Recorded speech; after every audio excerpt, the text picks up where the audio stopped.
video his shows. claim that that person found it on IMDB that wasn't created until after that stream. Yeah, the IMDb didn't have all this stuff until after that stream. And you're sure on the timestamps on that? All right, on the IMDb? No, I mean on the when you compare his stream and that popping up on Google, yeah, to the IMDb creation. Yeah, because he's like completely screen sharing, so his the time pops up on his computer a lot. Oh, it's got the time and the date and everything? Yeah. Oh, you guys sound good to go then. I don't watch Destiny, so I don't know. Same here. Yeah, I don't what either. his shit is, or when he streams, or what his usual habits are. Someone linked this to us with a timestamp, and I'm just like, thank you for the timestamp. I'm not watching a whole day. All right, I know this sounds like a pain in the ass, but I don't do internet, so I wanted her to show you the little video thing and make sure that it ducks in it, like everything looks right, because yeah, I mean the only thing I'd recommend to you guys is people are going to be straight up fucking with you. They're going to feed you false information just to watch you react and then laugh about it. So if people are like saying, "Oh, I've got these docs I'm going to send to you," or "I've got this shit I'm going to send to you," you can never really confirm it. You know what I mean? Because it could just be somebody fucking with you. Well, all right. The thing with my grandmother's picture, somebody said that was up on his subreddit for like 20 minutes and they grabbed a screen grab. But you told me the other day, like, you don't trust screen grabs. No, because anybody can alter it. And I mean, the thing too to like be aware of is if you start getting like random fucking people you've never talked to before. I don't talk back to them. No, I mean, but if you get random people you've never talked to before start sending you shit, that's usually a really good indicator that you're being fucked with. Yeah, that I picked up on. I don't talk back with them. If they post like, names and shit that can be linked and stuff to my profile, I'll just block them. I'll unblock them once all this is done. The feeling I get from it, like from watching the shit unfold, is I think it's like Pascal and his little group, and I think they're probably the ones that sent it to Destiny. Like, hey, look what we uncovered, kind of shit. Yeah, Zeph sent it to Pascal. Pascal couldn't sit on it. He couldn't handle sitting on it. The timeline for this is too perfect. From Zeph starting to talk all that shit about my stepfather. The stuff that's like, he's talking about my stepfather. He's talking about wrestling storylines that were on this pro wrestling Facebook that I used to have that he had found. Like, I know where all his stuff came from. He thinks I have a glass eye because someone threw a fireball at me and I'm wrestling. Like, this is how I know where his information came from. They only have one of my wrestling names. They only have those pictures. Like, I was a masked wrestler through Texas and shit for years and years. Here's what I don't get. Like, but and this is what I guess I'm curious about. Like, if they only have like one of your wrestling pseudonyms and shit, like one of the names you used when you're doing that, how are they finding pictures of your relatives? Because the wrestling name connects to I'll tell you how. On the Facebook profile, I'll tell you. It's weird. I trust Jim. I never thought I'd even have conversations with you. It's weird. It's weird. The thing with finding my grandparents, there's a lot of pictures on this wrestling Facebook profile from right before my grandfather passed away, where like they would come to wrestling events. Okay. And there's a bunch of pictures of me like hugging my grandparents and stuff while they're at the events and shit like that. Because so that's how they connected it. Yeah. He's in ridiculously bad health. He's in ridiculously bad health in those pictures. But right now she's in shit health. Like, she's gonna be dead within a year. So are the pictures that are like showing you with your grandparents and shit coming to shows or whatever? Yeah. Does that link to their Facebook or to her Facebook or add to anything that would identify her? Because if they figure out. My grandparents, I don't think, have Facebook. I think my grandmother may have had one forever ago, but she doesn't know how to Facebook, so I don't think it's linked to me or anything. I tell you, your Facebook would link to your mom's. Oh, glorious. Well, all right, here's the other thing. Your mom's stuff has been scrubbed off the websites. Yeah, Zeph found this fucking Facebook, and then he flagged it down. So there's like, I can't go back into it and see, like, I can't get into that Facebook account.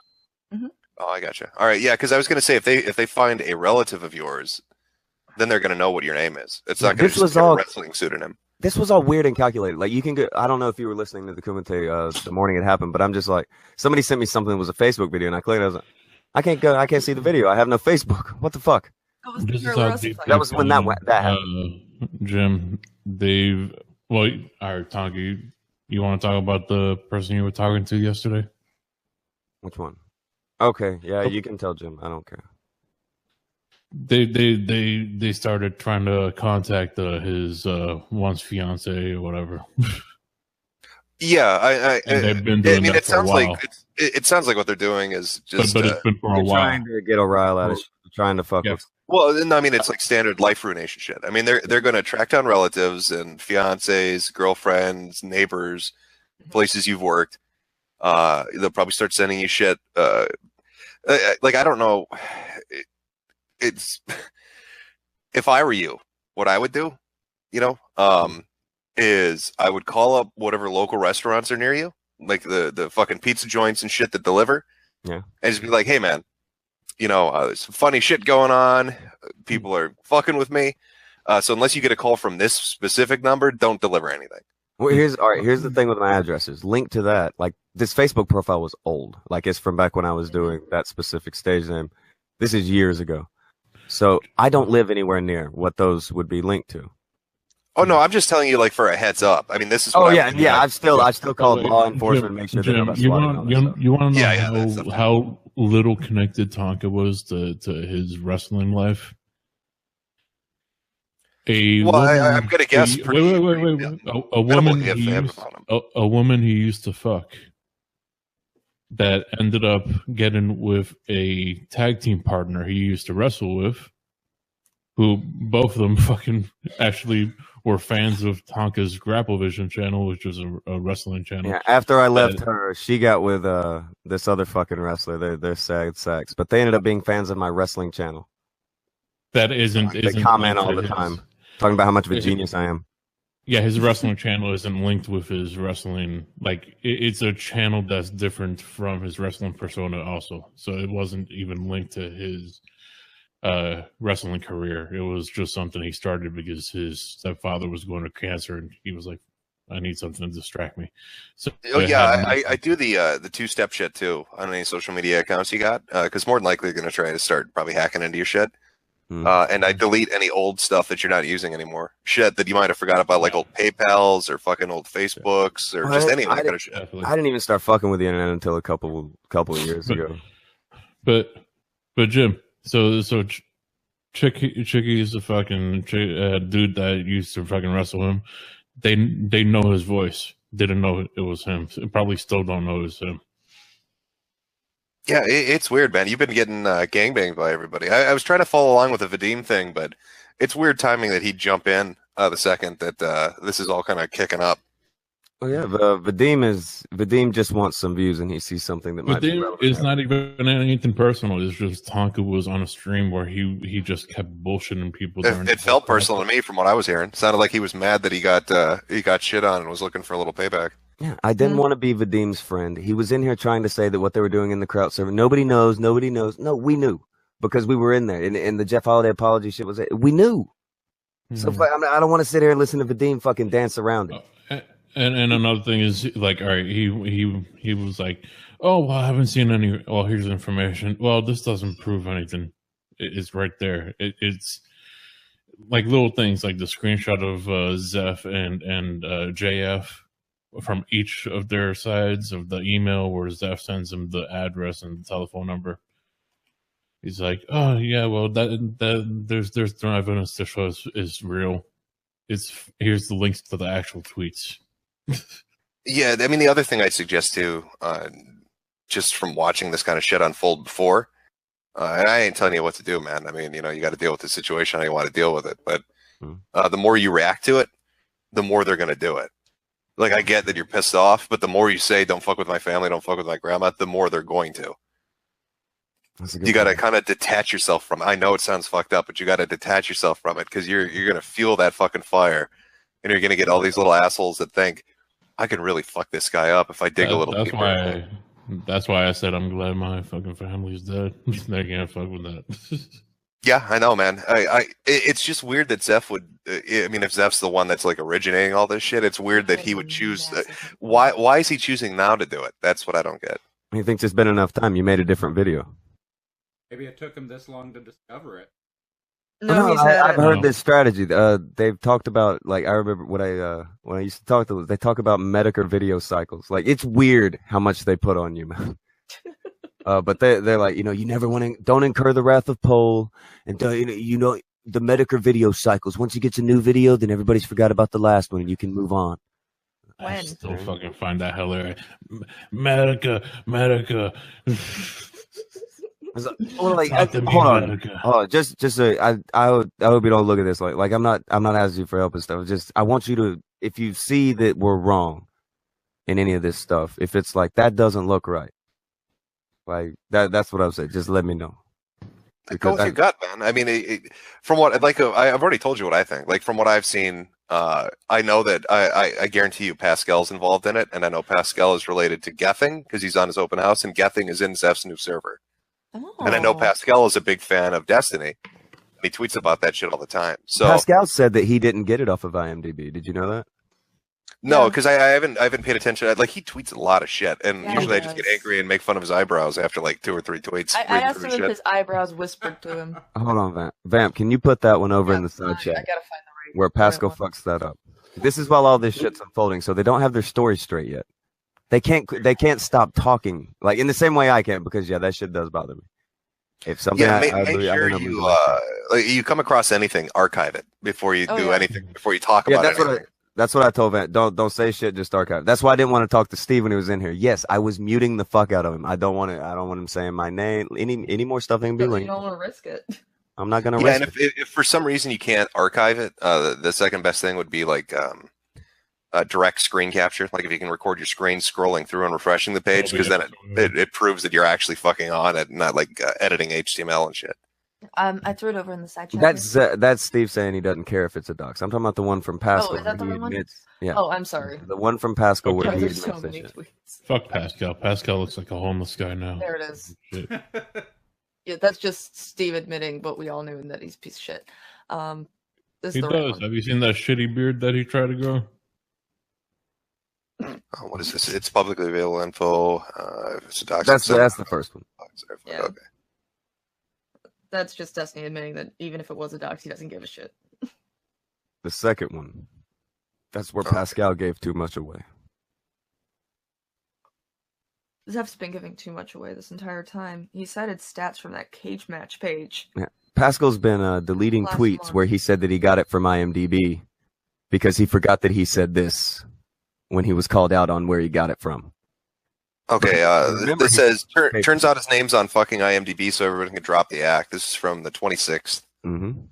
And he had said, if you remember, he was saying before, it was like, oh, well, I got it from IMDb. That's the story he's going with now. Oh, everybody got this from IMDb. It's from IMDb. If you watch the first video he put out, unless it's been taken down, the motherfucker's explaining why it's okay that it's a dox. And he's not talking about IMDb. He said no matter where they search it out of, they should search it out. And they should, they all back up on. Did you contact IMDb, by the way? I'm fairly certain they pulled that down. Yeah, I tried, and they said, well, as long as the information is factual. And it's not even factual. That's like saying Darth Vader played a character. I had stated that this is not factual information. This isn't even his name. They blew my height up like an inch, too, which I kind of appreciate. That was very pro wrestling of them. Yeah, this is fucking weird. I mean, because you're not like the Internet Movie Database. You know, I'm not sure why YouTubers would be on that. So, all right, there was a guy who put that up like a month ago to be funny, but he didn't put all that stuff in there. You can go back and look at like the old link. Like it didn't have that stuff there. I have an IMDb. Malcolm from the North is Malcolm from the North. Yeah, a bunch of us have IMDb's just for popping up either on Worski's channel or my channel or Tonga's channel. Well, like I said, what's sad is I've actually been on TV shows and shit, and I don't have IMDb for my personal life. But meanwhile, I will say this, so that hopefully I get a little credit. I may have played into the family thing because I can't hide it. That's like the last person on the planet I care about, Jim. No bullshit. Mm-hmm. But no, I get it. I'm just telling you. This I was fucking up on that. This is a basic way the internet acts. I mean, the more you react to it, the more they're going to push for a reaction. The one that I'm not going to bite the bait on is, oh, well, what's your MMA? Your MMA, because they know that's where the real name is. Mm-hmm. I'm not biting. Nope. It would be very easy to brag, but I'm not biting. They know that I made him look dumb with the whole oh, look. It is, well, yeah, I was a wrestler. And I told everybody I was a welterweight, middleweight. I told everybody this forever ago. I think when someone asked if that was your real name, you said, no, it looks good on tights. Once that didn't bother me. That's when everybody started to see all this other shit start to pop up, because I guess they thought, I don't know, like they looked the Brock Lesnar gifts and it's like, look, he thinks he's Brock Lesnar. No, like I guess that's the mode, but like I don't know. So what's your plan on this? If they end up uncovering your name and shit and all your personal information, you gonna lose come my back mind? under a new name, or are you just gonna roll with it? What are you planning on doing? No. I can't hide. I'm terrible at hiding. I'm terrible at not sacking up. I'm terrible at this stuff. You're terrible. I'm terrible at this shit. That's what I was. Well, I guess what I'm saying is, does it fuck you in real life? If suddenly everybody knows that Tonga's the guy hosting the morning stream on fucking YouTube, does it do anything to you? No, I own all my businesses. Like they're mine. Like it's not gonna get my employment or anything fucked up. The only thing is the grandmother. And it's like you said, it's like I can't help but go. Like I keep fucking up, and I am gonna try to stop, because you are right. And I told myself that before I got on tonight. Yeah, you get a little heated. I understand. It's a reaction. Why are there 2 Vamp candies in the fucking call? Because one of them's gonna smoke. Yeah, she's I went to smoke and listen. I thought it was drunk. Yeah, pretty much. No, she's a fucking addict. Do I really look that different from my avatar? Like, am I missing? I've seen the pic. You know what you remind me of? What? You remind me of like a dude that you would see in like a metal band from the 90s. Like that's the vibe I got. Like I could picture like as a bassist of like Pantera or Metallica, that kind of shit. Those fucking pants. That's what we all fucking have said. Yeah. Yeah, that's what those fucking pants. Like, by the way, I pulled those pants up over my shirt. It was after a match, which, by the way, where I had to pick this fat fuck up over my head and run him and throw him over a rope. Yeah, miserable. I'm gonna shit myself. Like we've talked about Tonka's fucking like body and shit. I've called him. He has some fucking lanky arms and shit. Like you're fine, man. You don't have any fucking deform. The only thing, what are they going to give you shit about? You're skinny looking dude in some of these pics. Okay. Yeah. Would it be better if you were a giant fat fuck? Or that's 3 what I asked. Hey. Or like a small pudgy troll. But no, like I don't know what they were aiming at with it. It's like, you're a mean anti-bully. Because I know I'm a mean anti-bully, but they don't have a vector for attack. It's not like he's some balding 90-year-old. You know what I mean? Like he's not. I'm pretty. He's got a lot of fucking shit to screw with. I'm a pretty. Look, you're skinny and in shape. I wish I had more grizzly looks, but I can admit that I'm a pretty guy. I'm over it. I'm a pretty fella. Yeah, I've got the long hair and the fucking. I got that. But I don't get where like Destiny's like I'm bigger than you. What? Okay. So weird. Like that's what he had. That's why he had to do it. Is because he wanted to act like he's bigger than someone or so. I don't know what he's doing. That's just that's what bothers him.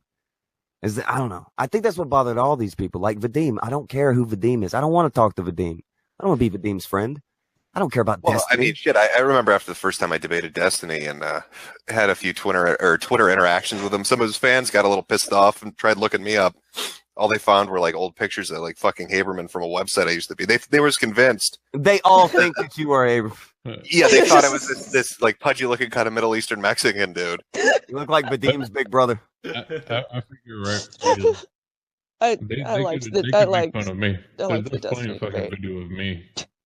And I fucking go ahead and make memes. I'll fucking put them in my folders and fucking use them. That's me. Yeah, but see, they don't have any leverage. I mean, if you're already putting your image out there and your name out there and shit, they don't have any leverage over. I'm a big fucker though. Look at me trying to. Yeah, but you don't understand the psychology of what they're looking for. They're looking for people that don't have their names and their images out there. That's what they want to fuck with. Yeah. Because then they have leverage. They have power in that situation. So there are only 2 things you can do. You either just go full fuck it, scorched earth, and here's who I am. I don't give a shit. Or you just fucking ignore it all, and it'll blow over in like a month. Like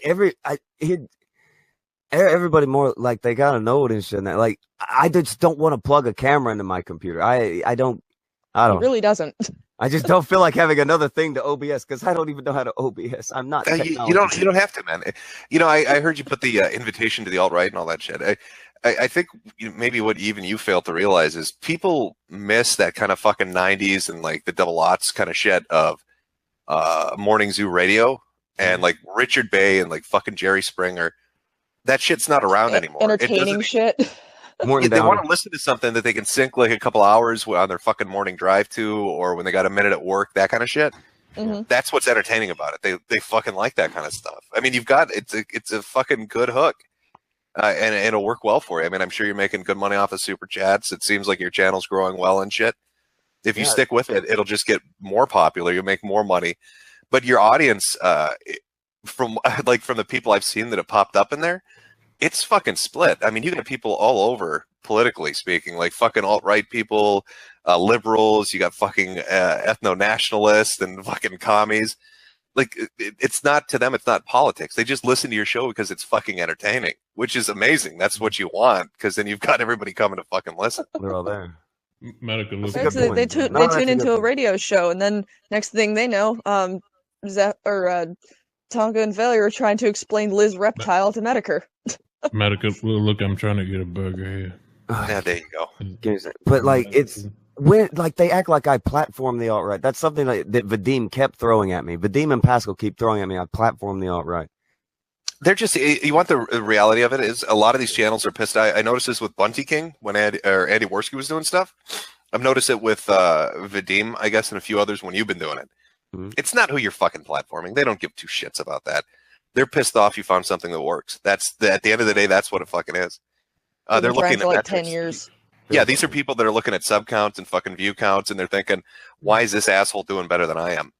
You know, I'm doing a goofy cat voice, and I edit 30-minute videos, but he's just sitting there talking to people, and they're just fucking throwing money at him. What the hell's going on? I can see that probably get some spike going. I don't know. Maybe it's that I like, and this sounds weird, but it may just be me like wanting to think that it's more than that. But no, people are pretty basic, man. I mean, at the end of the day, it's really what it is. I mean, they're just in this fucking specific case. I mean, especially like with Warskin shit. Go look at his fucking metrics for like 2 months ago. Really, really low sub numbers compared to what he used to have, like 2,000 for a month, right? And his view count was really low. And then he's just like, fuck it, I'm going to do what I find entertaining. And now he's got like, I think this month, like 16,000 new subs, millions of fucking views. He's making just a retarded amount of money on super chats. I don't want to take credit for Andy's show, but I'll take credit for opening Andy's eyes that it doesn't have to all be the same way. Yeah, no, but that's what I'm saying though, is like, he decided to do something different and it worked. You've been doing the Kumite, and then people started tuning into it and they ended up liking it. And now the same thing's happening. You're getting, more numbers. People are viewing it more. People are subbing more. People are fucking throwing money at you. So, I mean, when people look at that and they're like, God, I'm busting my ass on YouTube. And then these fuckers just sit on a stream for a couple hours and they're just blowing by us. This is the shit that I hate. What's that? What? Taking down Destiny's docs that have just been posted? Yeah, we do that. Yeah. I've been sending his docs so many times. I got fucking Pascal's fucking nudes sent to me by people. I got. God, that's. Why would anyone want to see that? It's as sad as you would think, Jim. Thank you for not showing me.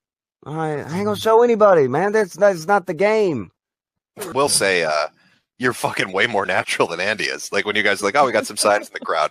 It's way better than him interrupting somebody to be like, hey, Jew Killer 666 just said, fuck everybody, let's scorch the earth. All right, what were you saying, Rabbi? He just fucking jumps right in, right out of it. Hey guys, I got a secret plan. But at least Andy, I think he caught on because he's reading them at the end of the show now. So I think maybe he's got a little bit better of a formula going. A little bit. The thing is, Andy's a bigger guy, but like we've tried to, like give him little fucking pointers here and there. Like he never wanted to stream. I was like, no, you're gonna get into the streaming game. Look. Here's some super chat. I know the fucking apocalypse is happening.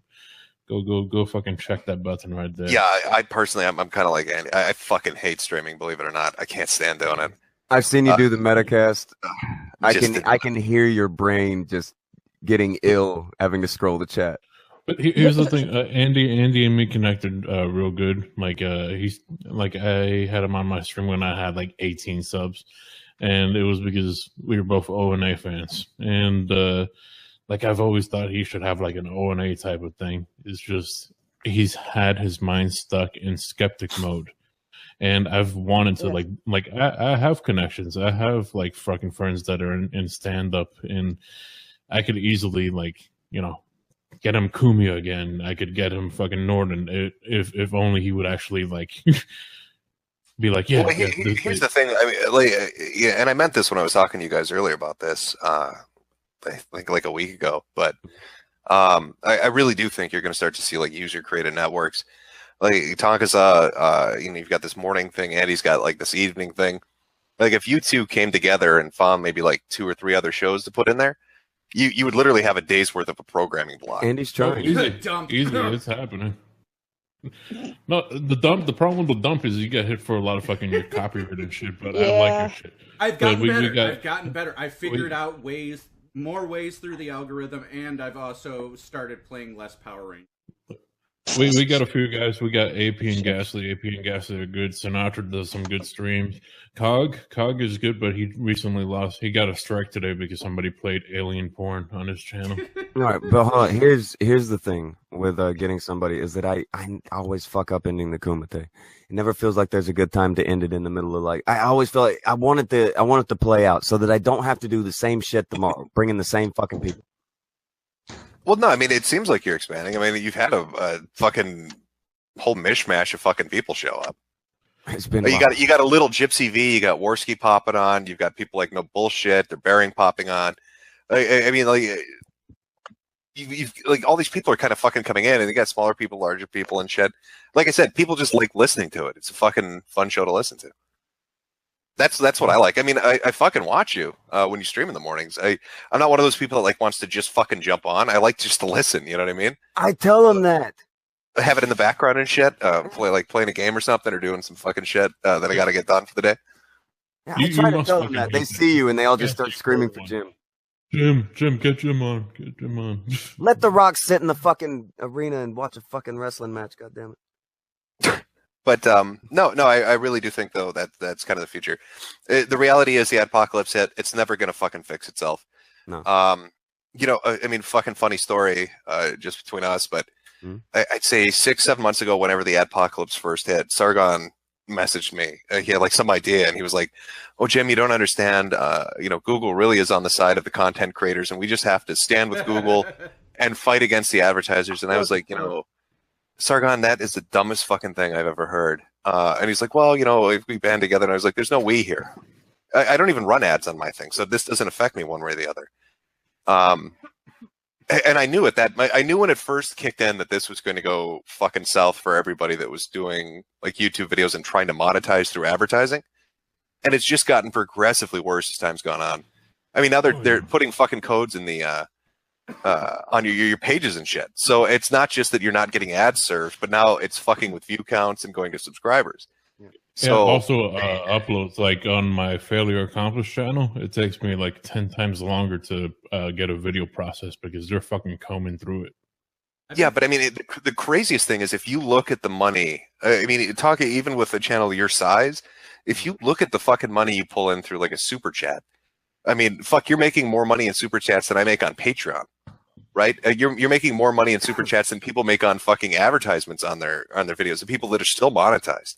I'm able to put these guys on a wage now, so that it's yeah. Well, when YouTubers figure this out and figure out, holy shit, I don't need to use a fucking PayPal or a Patreon. I don't need to use advertisements. I can just fucking stream and use super chats.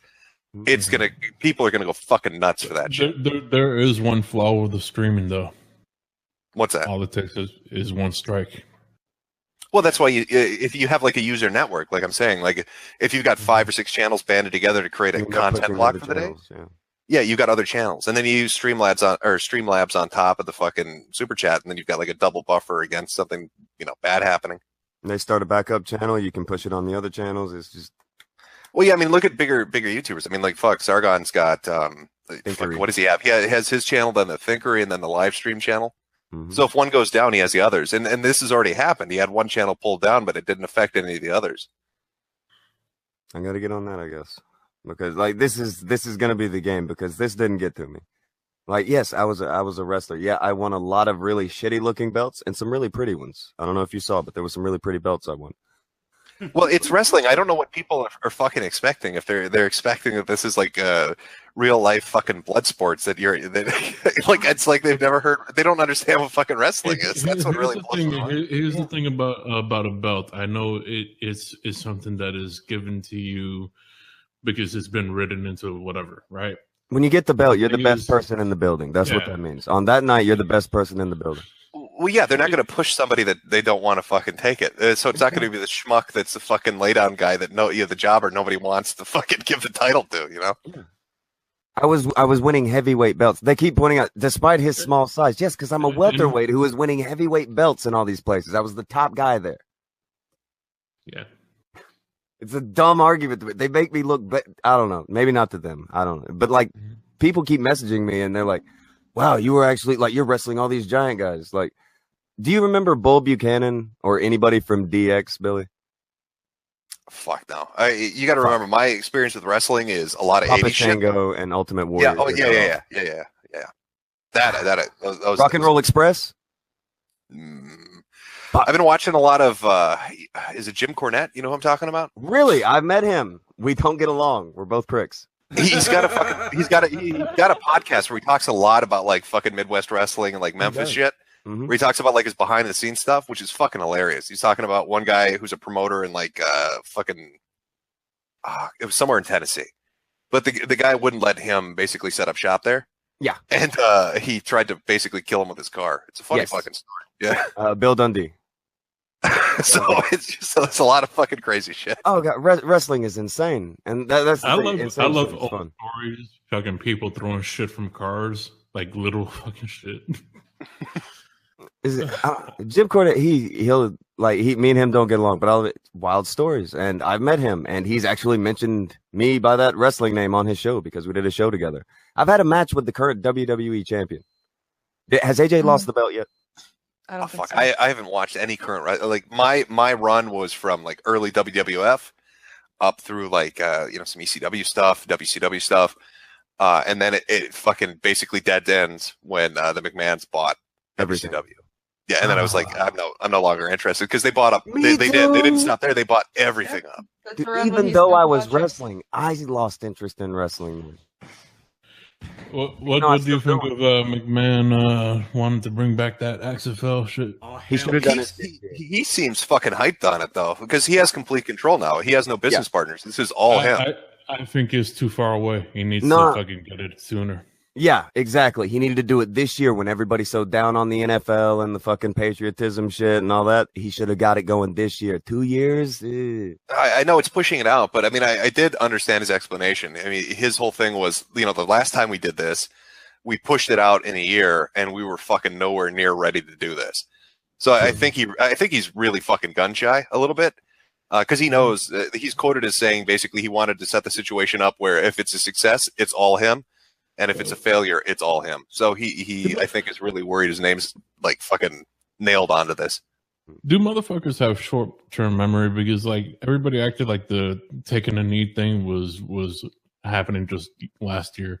I remember 2 years ago, South Park had an episode about take a knee, stand up, whatever. Fucking pick one. Yeah, South Park's fucking freaky, man. Same with Family Guy and a few others. They put a lot of fucking jokes and shit in their scripts that end up being fucking damn near prophetic when they're talking about shit. Yeah, it's weird. It's not like they don't see it coming. It's just they pull a parody that's so close to what's actually happening that it ends up happening a little bit down the road. Yeah, I think with Trey Parker and Matt Stone, I think like with their shit, they're really observant, and so yeah, they pull a Poe off that's really good, and then it ends up happening. I think with like people like Seth MacFarlane from like Family Guy and shit. I think he just hears all like the Hollywood rumors, like all the people that work on set with him. And they're like, "Hey, did you hear Kevin Spacey likes to fuck boys?" So then he's like, "I'll put a joke about that in there." That is weird. Yeah, it still fucks me up. That's the one that's weird. I forgot about that. The Kevin Spacey stuff. Yeah, because one of my favorite movies is American Beauty with Kevin Spacey. I love that movie too. That movie's good. Yeah, right. It's fucking fantastic. I mean, I still really love him as an actor, but it's really weird to fucking think about how the guy is personally. Tonka hates movies. But one of the few movies you do one of like the 7 movies I like is. It's a good fucking movie. On Yeah. Netflix about the guy. You don't understand. Like, what was the last movie? What was the last movie you watched, Tonga? It's been like 15 years. So Yeah, but which one was it? Which one was the movie that disappointed you and made you? The movie that ended it. Fucking went to go see the Fantastic Four movie where they said Galactus was going to be in it, and when Galactus was a giant swarm of bugs, I considered suicide. I immediately got up and walked out, but I was so done with movies, I didn't even have words. Like I don't even know if I talked for the rest of the night. I was like, they really just replaced my favorite fucking character with bugs. You jumped out before the real hardcore cape shit hit. You know what I mean? Like the Fantastic Four. Fuck. I can't stand it. It's like the zombie cycle. Like every fucking movie's a superhero movie now. I can't handle it. Like I have no fucking urge to go to the theater to watch fucking anything at this point. Especially when it's gonna be out like 2 months later. It's I'll wait. Yeah, how fucked up is that? You go to like a fucking gas station. There's a red box with some shit you just saw a preview for like a week ago. It's already fucking out. There's no longevity to them at all. There's like 3 movie franchises they protect for like a month at most. Yeah, basically. Everything is cycled through so fucking quick. And China's been fucking with everybody when it comes to movie releases over there, so they're desperate to make even more money, so they throw it out quicker. God damn, I'm so fucking high you switched to saying stuff about China. I thought you were still talking about wrestling. I was like, she's dead. She ain't doing shit. It is weird. Talk about wrestling in movies. China, what? Oh, she ate the fucking worm nap a while ago.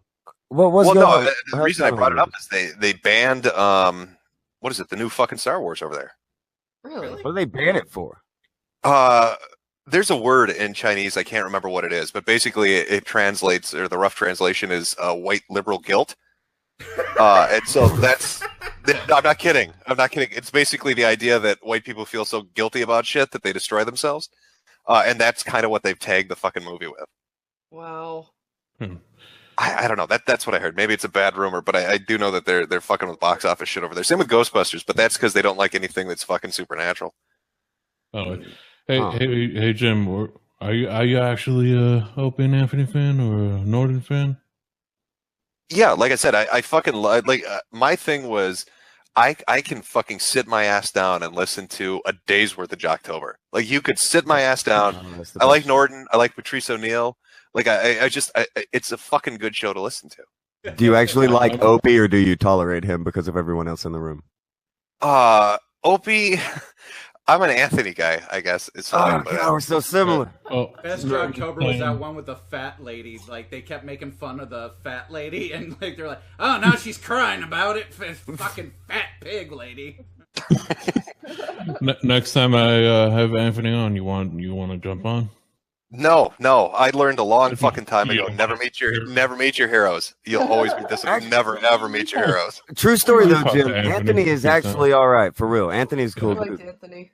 I'm sure he's a great guy, but I have been through this fucking shit show once before, and I learned my lesson. Fucking You're just not even gonna risk it. I don't. Not even gonna risk it. Can I give you a link to a stream that me, Tonka, and Vamp had with him? Yeah, sure. Like I like listening to the guy. Yeah, I'll listen to the stream. I love it because he did it. Yeah, he did it next to his pool with the T-Rex or. No, he's a Velociraptor. Velociraptor, yeah, he's a cool guy. I don't blame you for that though. Not gonna lie, you being one of the 6 people that I actually watched on YouTube, didn't really want to meet you either. Yeah, it's weird. I really don't want to end up hating him and not being able to watch his shit and us getting into. I didn't want to do it. Yeah, it's fucking weird, man. You meet somebody you watch. It doesn't matter what they do, and then it goes badly, and you're like, oh fuck. I didn't want the attention of Paul, and I didn't want the attention of you. Luckily, fucking Liz. What does Paul think nice of you? Things to me in 2014. Paul, the only thing I've seen about me on Paul is that I'm monotone. And, what do they say about? Does Paul talk about me? Oh yeah, Paul's been talking about all this shit. They're more fascinated by the liberalist shit and Kraut's implosion, and then internet blood sports. Yeah, there's a internet blood sports thread. What? Yeah, they like it. It's even funnier because when you got doxxed, everyone just like thinks someone posted your docs, and then everyone starts posting pictures of Destiny. Yeah, they're looking forward to the same thing I am. I mean, I really want to see that fucking court case between JF and Destiny. I'll be honest with you. That really fascinates me. God, have you seen the pictures they've come up with for the fucking court case? They've got one where Destiny's the size of a toddler on cup stilts on top of a defense table, saying, Your Honor, I am a Jew." It's the weirdest fucking picture. Oh, fuck. Oh, God. All right, so wait, does Poll dislike me or like me? I don't know what all the forums think about me. No, they like the Kumite. They like blood sports, man. There was a lot of he looked exactly like we thought he was going to look like. Yeah, my original avatar was just a picture of me where somebody colored over it. Yeah, it's not just Poll either. I mean, you've got their threads on 8chan on the Cow board talking about all this stuff. Kiwi Farms talking about it. Oh, great. I'm sure Ed would be talking about it, but they've got that whole fucking thing going on with Zeiger leaving the site and then all the drug money shit. Here's the Anthony thing. Anthony's the type of guy that I want to be in my 50s, just an alcoholic with a dinosaur. Well, let's be honest. I think everybody'd like to be Anthony sitting on millions of fucking dollars with his own pool and a mansion. Yeah, I think that's the life everybody'd love to have. Fuck yeah. I don't know. I'd hate the full upkeep. Yeah, the fact while he was doing O&A, he just set up a little studio in his basement to fuck around and point guns at the camera. But it still pisses me off what happened to him and getting booted from the show, and then it felt that's the thing. I got it. That's what kind of I guess turned me off of Opie, is I felt like he didn't have his back.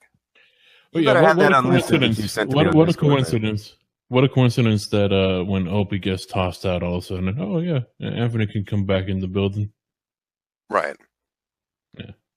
Funny that, eh? Yeah, we're real coinky-dink, yeah. Yeah. So truthful people. Such truthful people. Where's the timestamp on this thing in the video you sent me, Vamp?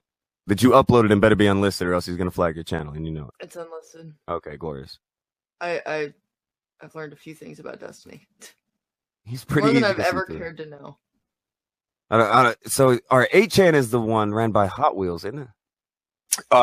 Yeah. Him and James, was it Watson? I can't remember who the guy is. So somebody runs the servers, and then Hot Wheels used to run it, but he gave it all over to James. Huh. I know the guy who runs 7. How many are there? Oh, there are a lot. A lot of them. There's a fucking lot of them. All right. Well, what is the consensus? Like, did I do something wrong? Or what is it like? You have to understand. People really on a lot of the image boards fucking hate Destiny. So if you're opposed to Destiny, they like you just by default. They hate Destiny. He's so likable. Was it all this shit? Really hate him. Go to like 2 minutes in. Is there more to him than the shit that we found out on that stream? Because I'm not internet people, and that's not an insult to you because I know that you are definitely internet people. Like you get. Oh, I love the shit show of the internet. It's fucking entertainment to me. I enjoy it, but I don't understand it. It's the best way to put it. No, well, here's the thing with Destiny. Like a video game streamer, right? Nobody really, he had his own audience and did his own shit, but he started doing like all these debates. And he started bringing in people that were more politically aligned with like Poll or other image boards. And then they'd get into a big shit flinging contest. And so it just kept going on and on and on and on and on. And they just gradually started to really hate him. And then it got, ridiculous, I'd say, like in the last 2 or 3 months with like the JF court case and him threatening to sue Aiden. And just all the other weird shit that's going on. The downward spiral since the fucking JonTron thing. Like that, my uncle who's in the FBI, he's a JonTron fan. When this happened, he fucking told me that I needed to watch this. He said, "This is the kind of motherfucker I want to see you kick the shit out of." That was my introduction to Destiny. Yeah, Destiny. It's once he started doing the debates that things kind of went tits up for him. And personally, I thought it was really gay with the I'm going to sue Aiden because she said mean things about me. I mean, I've been consistent on this. I thought it was gay when Maddox wanted to sue Dick Masterson. I think it's gay that Destiny wants to sue Aiden, and I think it's kind of gay that JF wants to sue Destiny. It's just internet lawsuits have always been fucking weird to me. Yeah. I guess that's just because I grew up on the internet, so I'm used to people just being fucking awful to each other. Oh, well, it was like, all right, here was the thing. There's a tweet where it says that, oh, fine, I'll sue your ass. I said that to Pascal because Pascal wants to act like anything I say is a threat. Saying that I used to do MMA is a threat. Saying I used to wrestle. Everything I say to Pascal, he says it's a fucking threat. I said, so can I threaten a lawsuit? Can I threaten? What can I threaten? And it's like, push some shit to where I could threaten you with a lawsuit. Do that. Well, I can tell you what gets under Pascal's fucking skin. I mean, it was real obvious the first time I ever talked. No. He wants to be taken seriously. If you don't take him seriously, that facade of that smug intellectual fucking fades away instantly. And he gets real fucking mad. Important question. GeoCities or Angel Fire? Oh, Angel Fire. Oh, hell no. I'm a tripod. Angel Fire? What are we talking about? GeoCities, get the fuck out of here. Get the fuck out. Shameful you'd even mention that. Shameful. I don't know. Is that like, that's what did he go at JonTron about? Because that's when everything kind of starts. It was from the JonTron. The whole thing came from. Okay, there's this. I've explained this to a few people. I'll try to sum it up as best I can for you. I call it. Okay, you have you ever heard the term red pill before? Yeah. Mm-hmm. Okay, it's especially as it relates to like right wing politics. Yeah. Mm-hmm. All right, so JonTron had what's I like to call red pill Tourette's. It's where like no seriously, it's where you shift from your original political position of maybe you're like left leaning or centrist, and then you become like really right wing, and you're really fucking excited about it, right? Because like you're like, oh my god, I'm so red pilled, my eyes are fucking open, but you don't know how to express it properly yet. Yeah.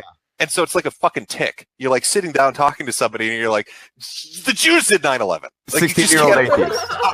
Can't stop it. It's the fucking Tourette's like thing.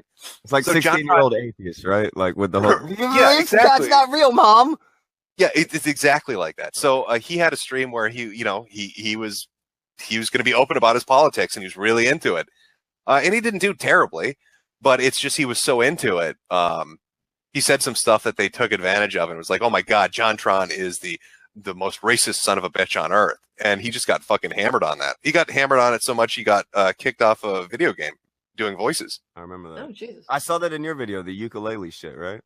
Yeah. The ukulele stuff. For that for years. Yeah, and I think it was a Kickstarter award too. I can't remember the fucking details on that, but it was a huge deal.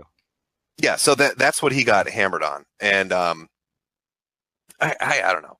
I mean, some of the stuff he said I thought was fair. Some of it was a little stupid, but nothing was like really outrageous. It's not like this guy is talking about. Yeah, it's not like he's talking about opening up concentration camps or something fucking insane. Or like carpet bombing Mexico. Or carpet bombing Mexico, yeah. Oh, but yeah, I think the reason they jumped on it is you're right. It's JonTron, right? So they're just used to fucking watching him smile and play video games. Yeah. So here he is talking about politics and like, holy shit, what? So yeah, he got a lot of shit for that. And then people got really angry that he was getting shit on for it. It's kind of similar to what happened to PewDiePie when they fucking just hammered him for making a bunch of dumb fucking jokes in his videos. That was a sad day when they went to PewDiePie like that. I don't even like PewDiePie. There's this weird fucking, I don't know what it is, but there is a really weird reaction if you're right wing at all. And you make like a right wing joke or you talk about right wing politics. PewDiePie got hit for it for making a joke. JonTron got hit for it for talking about it. And then you saw like the whole reaction with all the skeptics and shit, like in relation to Leroux when he had fucking Richard Spencer on and shit. And I don't know why. I mean, you know, fucking some of the stuff they say is goofy as shit. Have him on, laugh about it, whatever. But you let him on your stream that had 14,000 people watching. No, the only reason 14 people are watching it is because he is on. Well, they're watching too because nobody else would fucking, you know, like nobody else is willing to do it. So I mean, people are interested in hearing it. It's not that they fucking agree with it; they just want to fucking hear it. So let them talk about it. Shit, who cares? I mean, I've done fucking streams with, you know, Antifa supporting fucking BLM members, you know, full on communists and shit. I did a Blackocast on Metocast. Where I had this guy like Worski from like Lefty Pole come on. It was like a 2-hour stream. You know, I don't agree with anything he said, but fuck it. You know, what's the issue of fucking having him come on and talk about whatever the fuck he wants to talk about? People are too fucking uptight. They don't want to talk to anybody that doesn't agree with them. Oh Jesus! Oh, yeah, there's that. Yeah, but see, I've moved past that. That was halls of debate level shit. I think I've outgrown that at this point, and I just want to be fucking entertained now. I just want to make fun of things. This might sound weird, but I've never been accused of being right-leaning until now. Ever.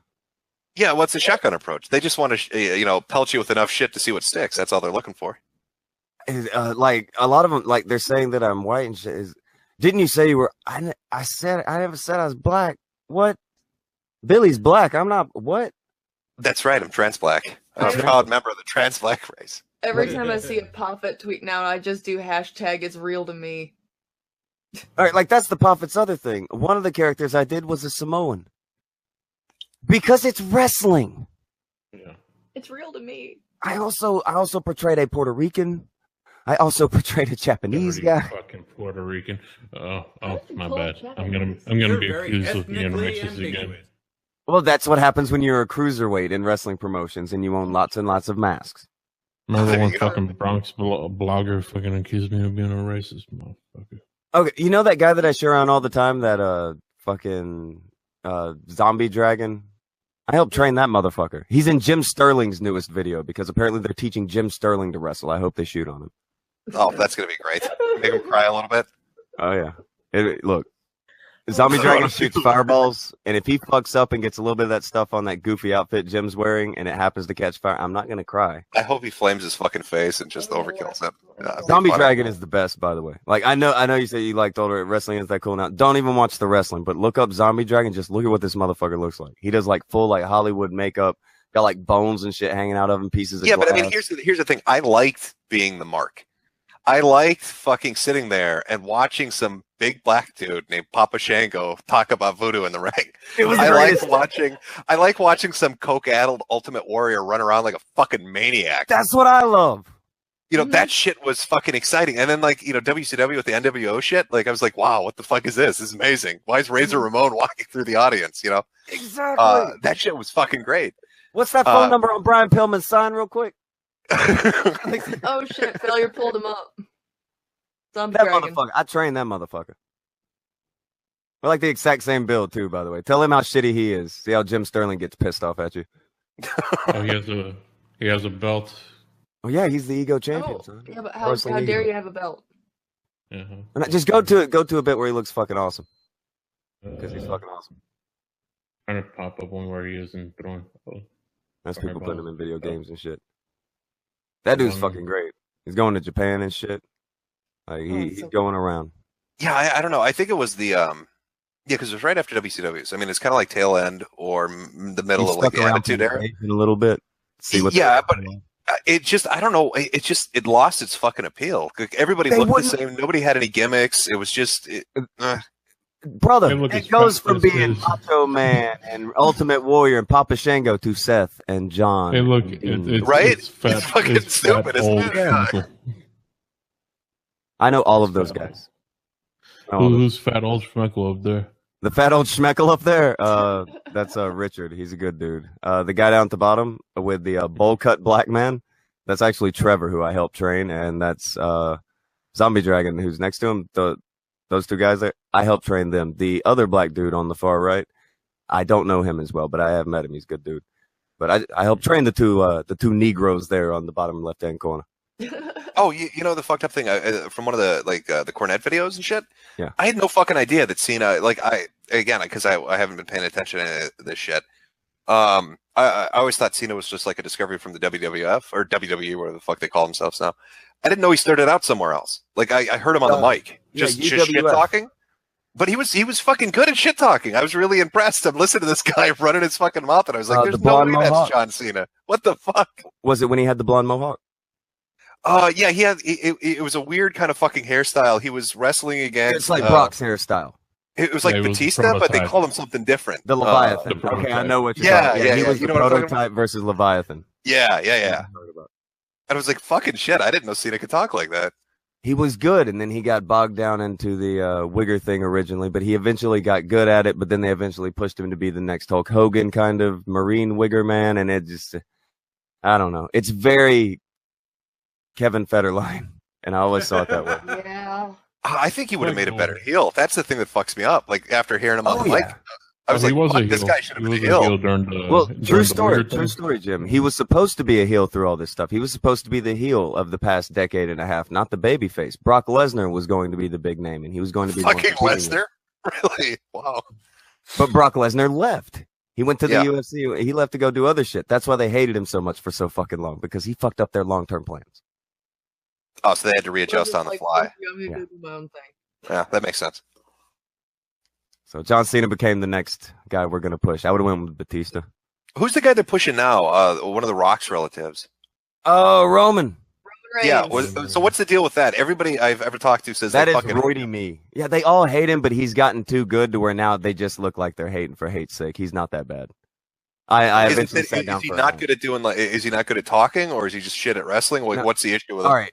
The issue is that they want guys like Finn Balor who were 5'8", 200 pounds. You know, guys my size. They want guys my size in the WWE to be pushed over Brock Lesnar. Yeah. The first time I used to explain this all the time on my wrestling streams, why that's a stupid fucking idea. See, I can't imagine that happening because Vince has a fucking thing for bulky dudes ever since his bodybuilding shit. Add in that he was the UFC champion too, and where he's been champion all these other places. You think he's gonna dip that out for some fucking guy who doesn't even tip the 6 foot mark? Are you for real? I triggered the entire GrappleVision chat by just saying, "Oh no, I like Roman Reigns." And wrestling fans just hate him because he's The Rock's nephew, and they're like, he's just getting his spot from nepotism. And it's like, well, yeah. Also, he's not 5 foot tall. Yeah. Well, yeah. See, I wouldn't go with that argument because they're like a lot of fucking wrestling families. You know what I mean? Like they train and shit, and they all get fucking into it because they're all raised in it. There's a few. There's a few. Bray Wyatt. Who else? Everybody pretty much involved now is in a family. Randy Orton, like you said, Wyatt's. Everybody. Cody Rhodes. Yeah, Cody Rhodes. All kinds of people who got jobs because of who they know. Yeah. And it's been that way for a long time. That's not a new thing, but they used to put gimmicks on them boys. Now it's just, come here, Seth. Come here, John. Come here, Dean. Yeah, I think that really is part of one of the major things that kind of fucking killed it for me. Like, I don't want you to sound like a frat boy and all dress the same. It kind of fucking just doesn't do anything for me. Walk to the ring in a t-shirt, every fucking one of you. How about you paint yourself like a lunatic and run out there like your ass is on fire? You know what I mean? That is funny. That's fucking great. Exactly. You mean like this, Jim? Don't ever give this guy. He walks to the ring with a Bible open that's on fire. Yeah. Like he's reading a Bible that's on fire. That's how he comes to the ring. Yeah, see, I put a lot like that. Oh, he's so good. If he doesn't get pushed at least ROH, TNA, at least right up under WWE level, I'm gonna be sad. Like this is, I don't know. This is what it looks like, unless you go to like ROH, WWE, or if you go to like Texas. Like I've wrestled in front of thousands of people. The Nature Boy, Paulie. We all know. Oh fuck, Paulie. Yeah, there's a fake Ric Flair that exists. He paid Ric Flair money to endorse him. Wait, is that his whole gimmick? Is he Yeah. He's the real Nature Boy. He's the Elvis impersonator of wrestling. That's true story, Jim. Hold on. We got to tell this story because this is the most important. This is what Jim will get the most out of because a lot of it is just wrestling stuff and he's goofy. One time, this dude, and this is a very prominent YouTube video, Nature Boy Paulie goes up to a comedian and a fucking thing. Not kidding. Goes up to a comedian who is doing his comedic set and he punches him in the nuts because he was making jokes about him. What? For real. Is there a video of it? Yes. Oh God, thank God there is. And I made a video about it back on my old like wrestling channel and shit. Like, yeah, this is a well-known thing. This guy, this is a joke in the wrestling. Why was he there? No, he went to this guy's comedy show, Jim. Oh, because he was fucking with. Okay, all right, I got you. And he starts fucking with him in the crowd because he looks ridiculous. He looks like a man trying to look like Ric Flair in the 80s in 2000 and whatever. I just love this video that you showed me because you can't even pay Ric Flair to get dressed. Oh my God! Oh yeah, looks like he's about to pick his grandkids up. Yeah, this is Ric Flair coming here. This is how many people show up for Ric Flair. This is what the audiences look like for Ric Flair in this guy's fucking event. But that's not the entire audience. Don't forget on the other side. The ones that he painted on the wall. Yeah. You should show him the comedian thing. Don't ruin it for him. Yeah, you see that back there? That's. This is the direction that they film from, Jim, and he has painted an audience on the wall. That is fucking amazing. I remember the first time I walked out in this promotion, I stood at the entryway and I just stared and I was like, is the fucking audience painted on the wall for real? Yeah. And just the more I walked down that little ramp, there I was like, they really So, can Paul Lee wrestle at all, or is his whole gimmick he just kind of looks like Ric Flair? He's okay. He actually used to wrestle for WCW a long time ago. You can find videos of Michael Hayes beating the shit out of him and treating him like a genuine fucking cunt rag. It's in Oakland, California. There go guy. You need to show him the thing where he met the comedian. All right, Like, I will. that's Here's one of my other funny parts in this video is just people walking in from the street. Look on the And they on adjust the the left. camera away. Okay, Yeah, where the fuck is this? This is Look to the left. There's Ringgold, just people that walk Georgia. in. Excuse me, can we use the bathroom? Yeah, it's like they're looking for a Starbucks and like, wait a minute, is that a wrestling rig? Oh, you should see what it looks like outside. It does look like a restaurant. It looks like a restaurant's in there, and a lot of people will walk in and walk out because what the fuck? There are Look at fans the painted bitch on in the wall. maid- Look at the bitch in the maid outfit looking over like, oh, okay, there's actually some people. We're closed right now.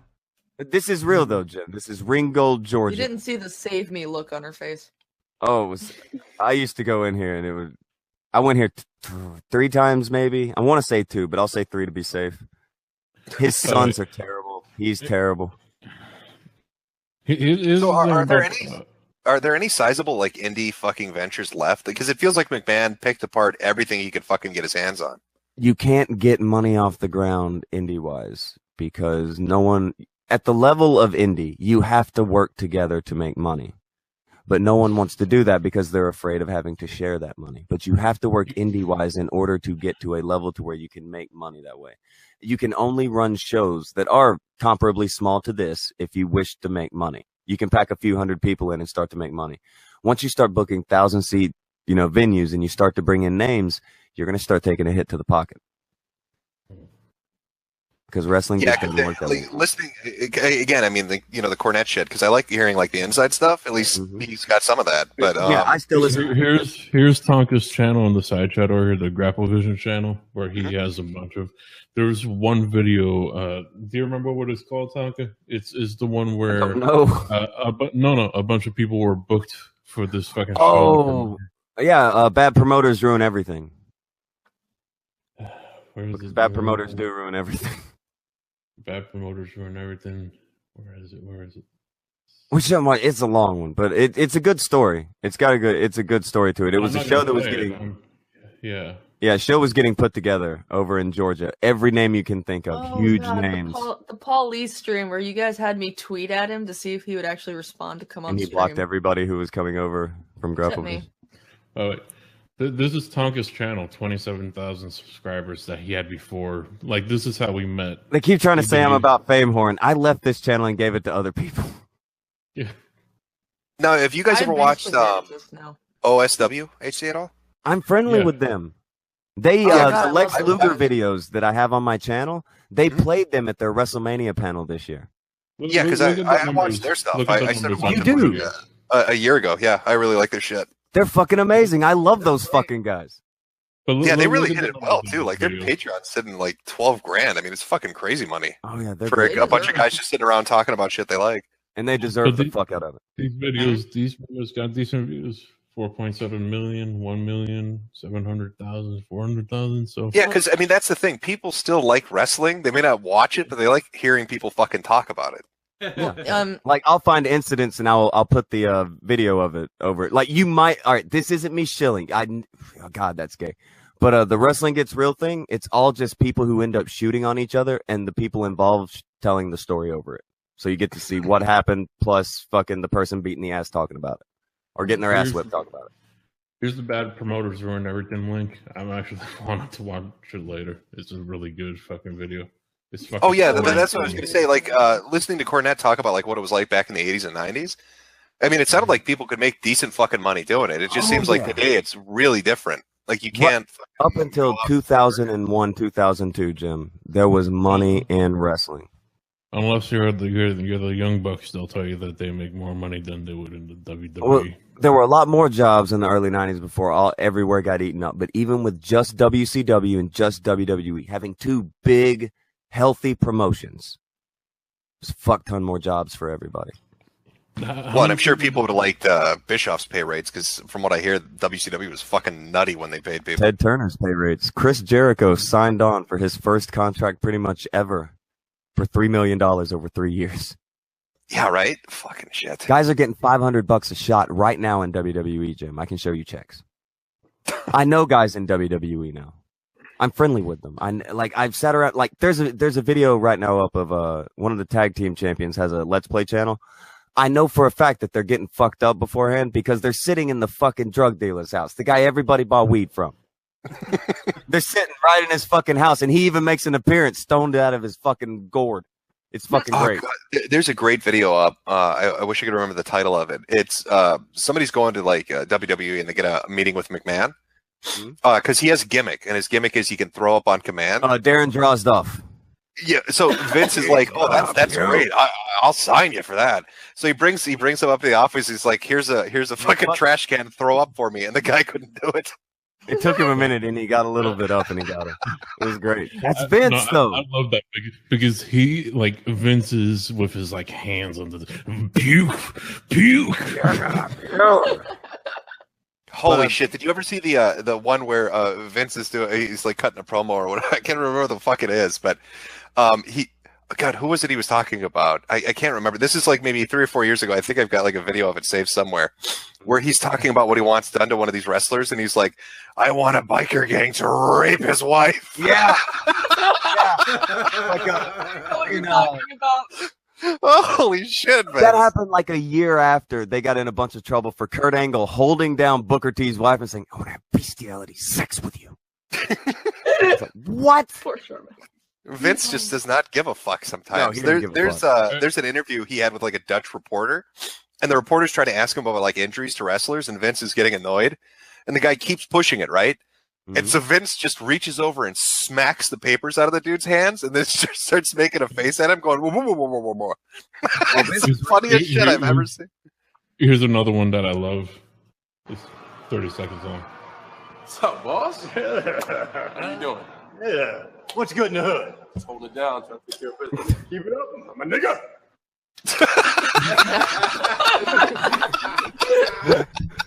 That is Booker. Son of a bitch. Glorious. God bless him. Just say that. It's a great clip. That will never not be a great clip. I've heard a lot of fucking shit things about McMahon, but like I think when he dies, the world's real. I'm gonna be look. As far as wrestling goes, my hero was Ricky Steamboat, and everybody who loves stuff, yeah, sell, and then I fucking went and take the belt home like Ricky Steamboat. But my goal as a businessman, I wanted to be Vince. Fuck it, I want to be Vince. He is the coolest. Yeah, but he's fucking super successful. I mean, look where he is now. Yeah. I mean, wanted to when be Vince. WCW started catching fire, they were kicking ass for a while in the ratings, but Vince fucking still turned it around, which is amazing to me because I didn't think he was going to. But then I found out about Bischoff and Turner and how they were fucking inept about running that shit. They weren't so in. All right, here's what actually happened with that. A lot of people are like, okay, well, they cut off that wasn't what happened. An AOL merge with Time Warner happened. When that happened, Ted Turner lost his stock in holding WCW, and the person who was over, like, I know about that. I'm talking about like the contracts, because from what I understand, the contracts were outrageous, but they could still pay them. Yeah, but I mean that's the thing though, is when the invasion of Angle happened, right, and they took over WCW. From what I understand, the reason half the guys didn't fucking give a shit or show up is because they were on contracts where they're getting paid to show up, whether they're getting paid either way. Oh, so yeah, $5 million to sit at home. Yeah, exactly. Yeah. So you're expecting all these people to show up, right? It's gonna be fucking amazing, and you get nobody. And you're like, Sean Stasiak and Evan Courageous, right? You're like, what the fuck happened? What I love is like stories about like how Scott Hall would just walk to the ring drunk. Yeah, Scott Hall's a good. Last time I saw Scott Hall, he was introducing Cody to everybody. And Scott was in good shape. He was happy. He was nice to everybody. Even people who didn't fucking matter. Motherfuckers who ain't even got gear. They got knee pads and blue jean shorts on and shit. They ain't nobodies. He's nice to them too. The last clip I saw of Scott Hall was I don't even know where the fuck it was. I think this would have been on an ESPN show where he was so fucked up trying to walk to the ring. Yeah, he couldn't get to the ring. Had 2 people helping him. Yeah, it was bad. Bad clip. Yeah, but all right, he goes to the bathroom, and his son Cody, who he's put over to everybody there and told everybody how great he's going to be, how great of a worker he is, and how he just got him a contract to Japan. He had dipped out while Scott was in the bathroom. You know what he did? He stole his wallet and got on the plane to Japan. Really? Seriously? Yes. Dude, that's a well-known story. You can, like, if you type in right now, Scott Hall's son steals his wallet, you'll find the story. Holy shit. Nobody kept that under the hat. Well, he had put his son over so hard that night and, like, did this big thing in the ring where he handed down his gear to him and stuff and said, you know, I'm done wrestling, but this is my, like, he's in front of, I think we only had 800 people there that night for this show. I was just booking. But like it was a success. He had put his son over. Everybody's fucking had, you know, he had a good fucking match too. I think he had a match with I can't even remember his name. You won't even know who it is. Frankie Kazarian. He had a match with Frankie Kazarian, he's a big deal. And he looked like $1 million. Scott Hall goes to the fucking bathroom and comes out, and his son has dipped out on him and stole his motherfucking wallet. That's fucking rough, man. That was so fucking. That was the saddest I've ever seen anyone in my entire life. Like without them, like just See, this is why I don't like Scott Hall stories. Like every fucking clip I see or every story I hear, it's always fucking sad at the end. Yeah, they all end very sad. Like they start upbeat, like something's about to happen, and then the Scott Hall story, they all end like a Scott Hall story. Right? So eventually, you're like, I can't fucking handle any more of these. Yeah, Marty Jannetty. Did you hear about Marty Jannetty in the past year? Oh my God. No. You don't. Okay. This is something that you will love, Jim. This is up your alley, even though it's not on the internet. Okay, so Marty Jannetty's been having a rough time. Very rough time. But I know Marty. And just let it be known, Marty is not a smart man. Okay? I've hung out with Marty, I've smoked some pot with Marty, wrestled matches with Marty. Great wrestler, very smart about wrestling, very smart about travel, very smart about, what he's smart about. But he's not a very socially I know what I'm doing guy. So he gets a test result back from a paternity test with his daughter. And if you go to Google right now and you type in Marty Jannetty daughter, you are going to be like, whoa, because what you're going to see where Marty goes on to Facebook and he says, okay, guys, so my daughter's not really my daughter, but we do love each other and she's really fucking hot. Should I bang? That happened. That happened. Wow. I wish I was kidding. I haven't talked to Marty after that happened. What was the fucking reaction? There must have been a reaction. Oh, there's a hell of a reaction. Oh, God, it's all over fucking. If you just type in Marty Jannetty, like, first thing that comes up is daughter. Yeah. So this was like his attempt fuck the Rockets. Like an icebreaker joke, I guess, and it just didn't come out right? Or no, was he after the reaction, he's like, I was hacked. It was also a joke. Oh, it's one of those things? Yeah. He did because he's Marty. He doesn't know what the line is. He's Marty. That is rough. He's like, should I bang, guys? And it's like, Marty. Like, if people look at that article, you'll probably even see my Facebook name on there, like, Marty, take this down. Delete this. Like, what are you doing? Oh, fuck. Did his daughter react? Was there a post from her? Did she? I think she was somewhere in the thread. It was the weirdest, the worst experience because, like, she's grown. It's not like a young thing, and she's not really his daughter, remember? But he raised her as his daughter, and now, like, 2 days ago, she's not your daughter. So today it's like, you know what? She's kind of hot. Should I bang, guys? And it's like, oh, fuck, Marty. Tact. Don't Woody Allen out on us. Like, you gotta. Woody Allen out on us. You raised yourself a fine wife, and that's great and everything, but you gotta pull it back a notch or two. You can't just go. That is fucking amazing. I'm really shocked that there isn't 800 Marty Jannetty videos up and then fucking scrolling in the background. Dude, it's amazing. Failure, you saw that, right, Failure? Yeah. There's no way around seeing that shit if you were paying attention to wrestling anything around that time. No way around seeing the Marty Jannetty shit. It was everywhere. Yeah. It was everywhere. You couldn't avoid it. It's like, Marty wants to bang his daughter. What? Okay, it's not really his daughter. But he thought it was 2 days ago. Yeah. You just sigh. This is like, fuck. Yeah, see, that's the shit I find entertaining too. Is like listening to the fucking, just listening to the shit that kind of goes on behind the scenes or in personal lives, or That's the good like shit. there's so much crazy shit out there and sad stuff too, like the Razor Ramon stuff or crazy shit, like fucking Benoit. I mean, Jesus. Oh yeah. Oh yeah. And like there's like the weird shit that people want to tie to. I wish I could go full Destiny fan and get some court docs from what happened with the Benoit thing. Some of them secret docs where they get, because some people say some people had called and some people hadn't called, and just the way the chain of events went down. Oh fuck! Who was it that got? They were gonna try to reopen a case about some murder that happened in like the fucking 80s. Oh, they already have. Superfly Jimmy Snuka had murdered his girlfriend. Yeah, he was found guilty, and then he died a little bit after that, didn't he? Oh, fucking really? Yeah. Shit. See, I remember when that popped up, and then I stopped paying attention. Do you know how that happened, Billy? Do you know what the story is on that deal? No. I remember it getting brought up, and then I was like, "Fuck, really?" Because I loved the guy when he was in the 80s. Yeah. Me too. I like Superfly. I was big on Superfly. All right, fucking Superfly and his girlfriend are in a fucking hotel room.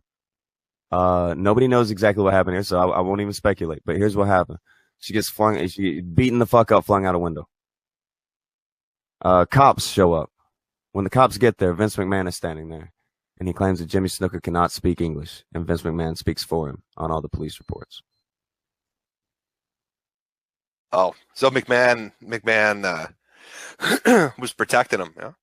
Vince McMahon legit was sitting there speaking for him, knowing that he did speak English. Yeah, I'm looking at the wiki. I didn't know he died January just last year. Fuck. Like 2 months after he was found guilty. Look, yeah, I remember that popping up, and then I stopped following it for a while, and then it just popped into my head. I didn't know he got nailed on that. Mm-hmm. No, everybody knew it, and like the thing with Vince is so weird because, like, again, I know I said that I wanted to be like Vince, but like he did some real shady shit there early on before he thought he could get caught.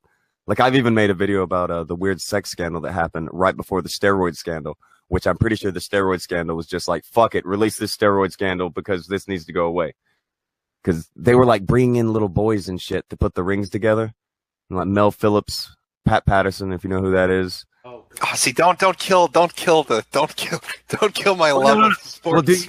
Where you're going with this? Well, do you like Pat Patterson, and do you like, who's the other one who's actually involved? It's only a couple: Ron Garvin, Pat Patterson, and Mel Phillips. Old ring announcers and Pat Patterson, essentially. That's the only one who was ever in the ring. So what exactly happened with the little boy sitting up the ring? Oh, did you really never catch this scandal? Because I feel like we're like the same age. I don't like Doc. No, see, and that's the thing. But see, my understanding was the rings got set up and torn down by the fucking wrestlers half the time. Fuck. So why were they bringing little boys in? Well, all right, that's on the indie level, but this is something that Pat Patterson used to organize back in the day. It was called the Cream Team. What year are we talking about? Like when exactly? 90. Fuck, failure. Do you know? Because all right, I've got a video, and I don't want to show videos. That's fucking cringy. So it's the 90s then? I want to, early 90s. Okay. I'm not sure which year. It's right before the steroid scandal breaks. The steroid scandal breaks after this, and it hushes this down. Yeah, no, I remember the steroid scandal. I don't remember the Pat Patterson little boys one. Right before that. You'll even notice Pat Patterson was gone from the company for a long time and didn't make his first appearance back until WrestleMania 9, in which it was impromptu because somebody else had forgot something. You had to go out there and tell them about it. They didn't want people to know he was silently hired back, as everyone else involved had to step away. This is what, all right, remember, I told Failure Vamp, I tell you guys this all the time. Nobody remembers that fucking scandal. Jim lives for this shit. He doesn't remember. Are you sure this isn't like some weird Berenstein Bears New Dimension shit? Because I don't remember this. Ring Boy scandal. We don't have to like watch like the whole video, but you'll be amazed. Like Randy Orton's fucking uncle, he was involved. Is it true that Macho Man fucked what's her face? Can't confirm or deny, but right before Macho Man died on his promo for his rap album, he told Triple H to get out of his way before he smacks his ass and fucks his woman. Did you enjoy the Macho Man album, by the way, Jim? Oh, I fucking love that shit. I had a feeling you would. Be a man, Hogan. Mm-hmm. Vamp told me that you said you needed Macho Man. I love his shit. He's my favorite. I love that guy. God damn. Only reason I'm putting this on fair is because he's the only one with voice meter. Yep. But like, dude, this shit was on Donahue, Geraldo. It was huge for 1 week. And steroids. Yeah, I really don't remember. Like my memories of like Geraldo and shit was him getting smashed in the face by neo-Nazis. That's what everyone kind of remembers on that. Yeah, and Donahue. I don't even remember what his shows were. I just remember he had a habit of like almost leaning over like a Michael Jackson kind of fucking thing and sticking a mic in somebody's face. Yeah, he kind of got close with the mic, didn't he?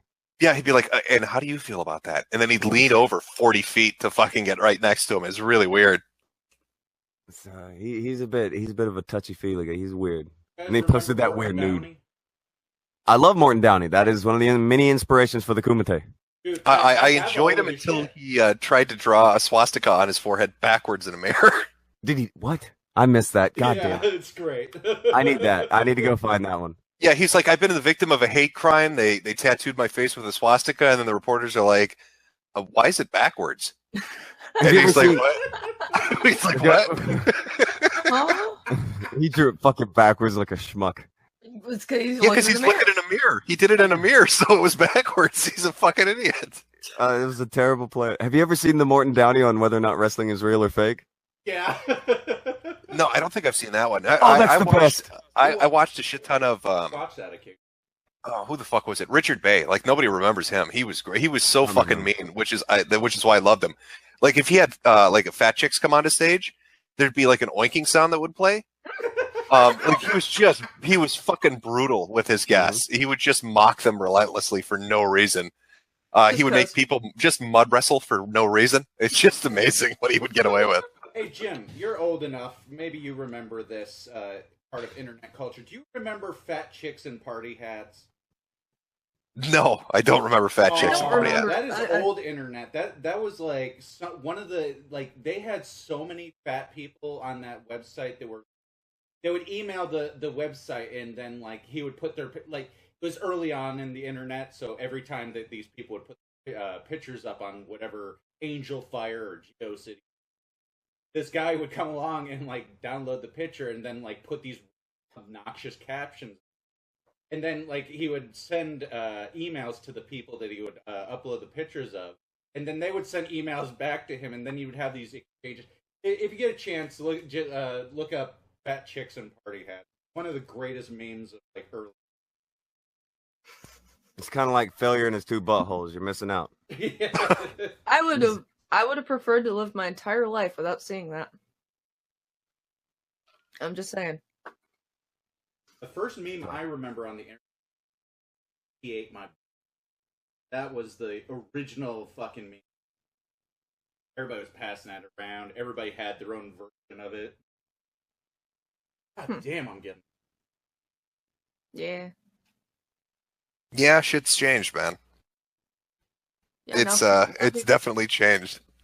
Now people take you just saying I'm a pro wrestler as a threat. I don't know, dude. Everybody's got way too hypersensitive. That's one of the main fucking issues. Nobody can banter anymore. Everybody's all fucking just up their own ass. The world was so cool. It's a fucking direct result of. It's like I think it's like a result of like three things, right? Like helicopter parents, right? Mm-hmm. And then social media narcissism because like you're just so up your own ass in your own world. Mm-hmm. And just safe space ideology. So you got like these three things coming together, and like nobody wants to be offended. They all want to be told how great they are. Give me a like, give me a favorite, give me a thumbs up, subscribe, tell me I'm great. Nobody can handle being told you're a fucking moron. That's the internet I remember. I love that internet where you could just go onto a forum and scream at each other, and it was the best shit ever. That flame wars that lasted for days on forums. Someone sends you, or someone's like, "Hey, type in this URL." You go to it and go, "Nope." No, I think I'll pass on this one. When did you get to where you were like, okay, I want to start poking fun at this shit? Because somebody showed me a stream where you were with somebody and you were just taking the piss out of somebody cooking, and I laughed my ass off. Well, like I was big on Stage 6, which was like 2006, and then YouTube 2007. It was like video streaming was kind of what did it for me, at least in the form I do it now. But before that, it was just forum posting. You go on a forum and just make fun of shit. That I kind of miss. Like now, everybody's got like terms of service through the people that are providing like their fucking, URL address and their fucking servers and shit. You can't really do half the stuff you used to be able to do. And they'll yank the shit out from under you, whether or not the website's fine with it. The fucking provider will be like, nah, fuck it. Yeah, if you get enough complaints, yeah, they'll shut it down. Like, it's only a few that are like grandfathered in, like Something Awful, I guess, because it's been around for fucking 17 years at this point, and stuff like that. But a lot of other sites just can't. If you try to make a forum now, you're gonna get crushed. I remember Newgrounds and Something Awful were at war. Newground. Yeah, they're still around. Oh, they would flame each other in the comment sections for stealing each other's videos. Don't you dare steal my flash. Yeah. What is this puppy? It's tumbling downstairs. Why are you showing me? Why are you showing me a puppy falling downstairs? What's wrong with you? I've never seen it before. He just wanted to get up the stairs. Look at the little guy. He just wants to get up the stairs, and he failed. Oh, and it just all went bad right there. Puppies bounce. Apparently, they're like bumbles. I'm gonna do something real quick. There's the Pascal thing. I don't care about that. All right, this is that thing I told you about. Roddy Piper, before he died, he sat down and explained how Pat Patterson had apparently raped him. Just so, Roddy Piper lied about his age to get into wrestling. He was only 15 when he was working for the WWF, and if you go back and look now when he was like teaming with David Schultz, yeah, he looks like a kid. But he admitted that Pat Patterson had raped him right before he died, and then this fucking was shit, really? Yeah. Mm-hmm. Hold on, Failure. Grab this and play it real quick. Like it's Pat Patterson, Lord Alfred Hayes. Oh fuck! you probably like Lord Alfred if you watch the old stuff. He was the British guy on commentary. Yeah, you're fucking me up a little bit here, man. I gotta be honest with you. I can't believe you didn't know this. Like this seems like gym shit. Well, I mean, I know people lie about their fucking age and shit to get into the business. Like that doesn't surprise me about Piper. Who was the fucking guy? He was a big motherfucker. He must have been 300 pounds. He went into a match. Oh, Mass Transit. You're talking about Mass Transit? Yeah. The Mass Transit. And he was like, "Yeah, go ahead and cut me." And you want to know how I met New Jack? You want to know how I met fucking New Jack? Just imagine this. Picture this. Invited to a baby shower, and you walk in and New Jack's there.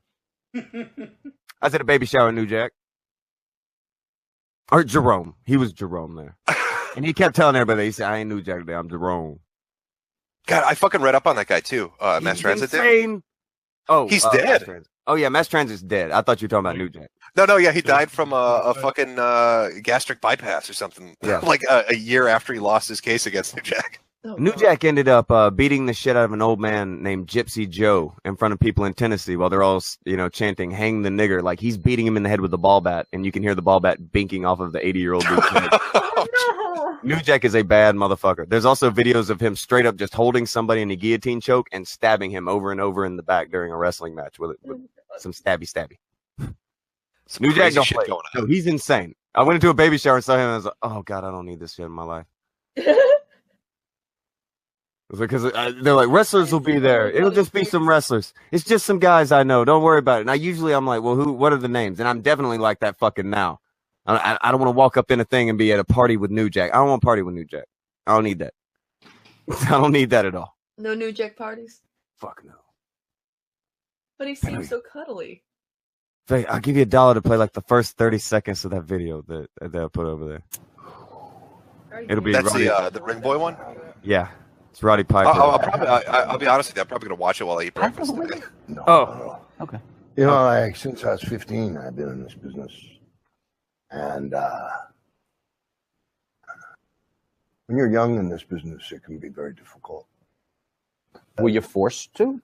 No, my fuck that. No. It's just it's a hard business. You see it go on all the time. It is, all right, I end up dangling it. I forgot. This is back when I was like allegedly structuring videos. Allegedly. But you're that's you're throwing the hook out to keep them interested. Yeah. It's You pretentious. motherfucker. It's wrestling. Look, just go to the GrappleVision channel and find stuff. Did any of these guys end up doing any time? Did this ever come to anything? Phillips and Garvin did, but Pat Patterson, he was able to get off. Pat Patterson also a fuck ton richer than most people, and also wasn't a U.S. citizen. I'm sure he got off. Pat Patterson did get off. Yeah, multiple times. All right, so let me see. When did So 3 months ago. 3 months ago is when. Oh, was that? Yeah. Let me get your opinion on this. Was that shoot that Piper did on Russo? Was that legit? The shoot it in the ring? When he went up to him and said, "Are you responsible for Owen's death?" Oh, ish. Piper does. A lot of people do believe that Vince Russo is responsible for it because he's the one who booked that thing. He's the one who got them to go buy that specific harness. He's the one who told them not to worry about testing that harness. That shit was nowhere. It was like, what was that? Like 80-pound test? I may be off by 10 or 20. It was something retarded like that. Yeah, it was 80-pound fucking test. Owen's Owen's 230 pounds.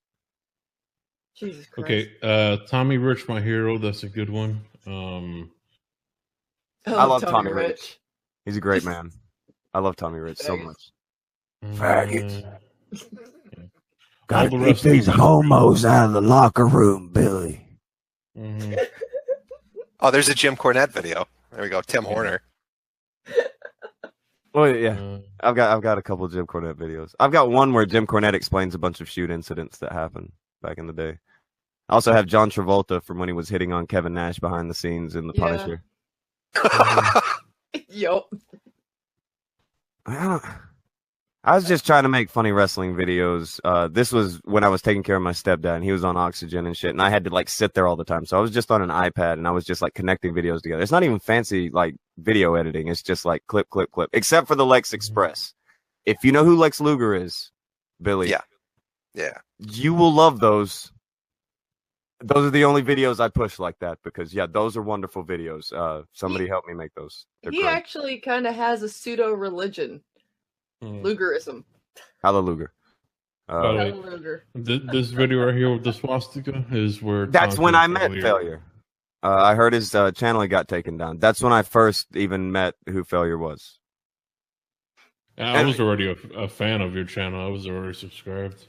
So have you stopped doing the wrestling stuff, these videos altogether then? Well, yeah. Well, what's my stepdad? I was in a different like mindset. I wasn't even going to work. That like we had all kind of stopped life to take care of him because he got real bad real quick. So I was doing this. It was a different mindset and shit. And once it got to like 27,000 and shit, it was like, God, it's so big, and like I can't do like a stream and just talk to a chat or anything. And so I was like, okay. Yeah, that didn't work out for you. Now I know. You get fucking streams with a bunch of people. Strangely, someone kept pushing it out. Yeah, I had a bunch of friends who were doing wrestling stuff, and they've been working at this shit a lot longer than I had. And I was like, okay, well, guys, I have this platform, take it, because. Yeah. But yeah, so I ended up starting talking to Tonka because I was like, oh goddamn, you're actually aware of who I am. I want to talk to you then, and he was like, yeah, people don't want to hear me. People, don't be silly. Just jump on here. Just jump on here. It'll be a harmless stream. And then 1 week later, he's yelling at Keemstar. Well, that was after he told Wizard of Cause that he was a failed actor. Yeah, I was never not. That's the other thing. People are saying I went soft on Jeff Holiday and all those people. This is weird, and they keep saying I'm a skeptic. There it is, the wrestling channel. That's what I did. And then I did a little bullshit morning show. Did you ever hear the ogre one, Jim? No, I was gonna say, like I said, they want to box you in, man. A lot of the dynamics of fucking YouTube for like the last 2 or 3 years have been SJWs or skeptics. It's really fucking weird. Yeah. I think everybody's. I'm so tired of that shit. Yeah, it's so fucking boring at this point. Yeah, I'm a wrestler with a morning show. Right, actually, I'm a car salesman. Not even a car salesman. I own car lots and do a morning show at this point. Yeah, people just want to be fucking entertained. I want this cycle to be over with. It's been fun while it lasted, but I'm ready to move on to more interesting shit. Yeah. This is from May 21st. This is when Failure decided he was never going to stop bringing me in. Guitars, you goofy piece of shit.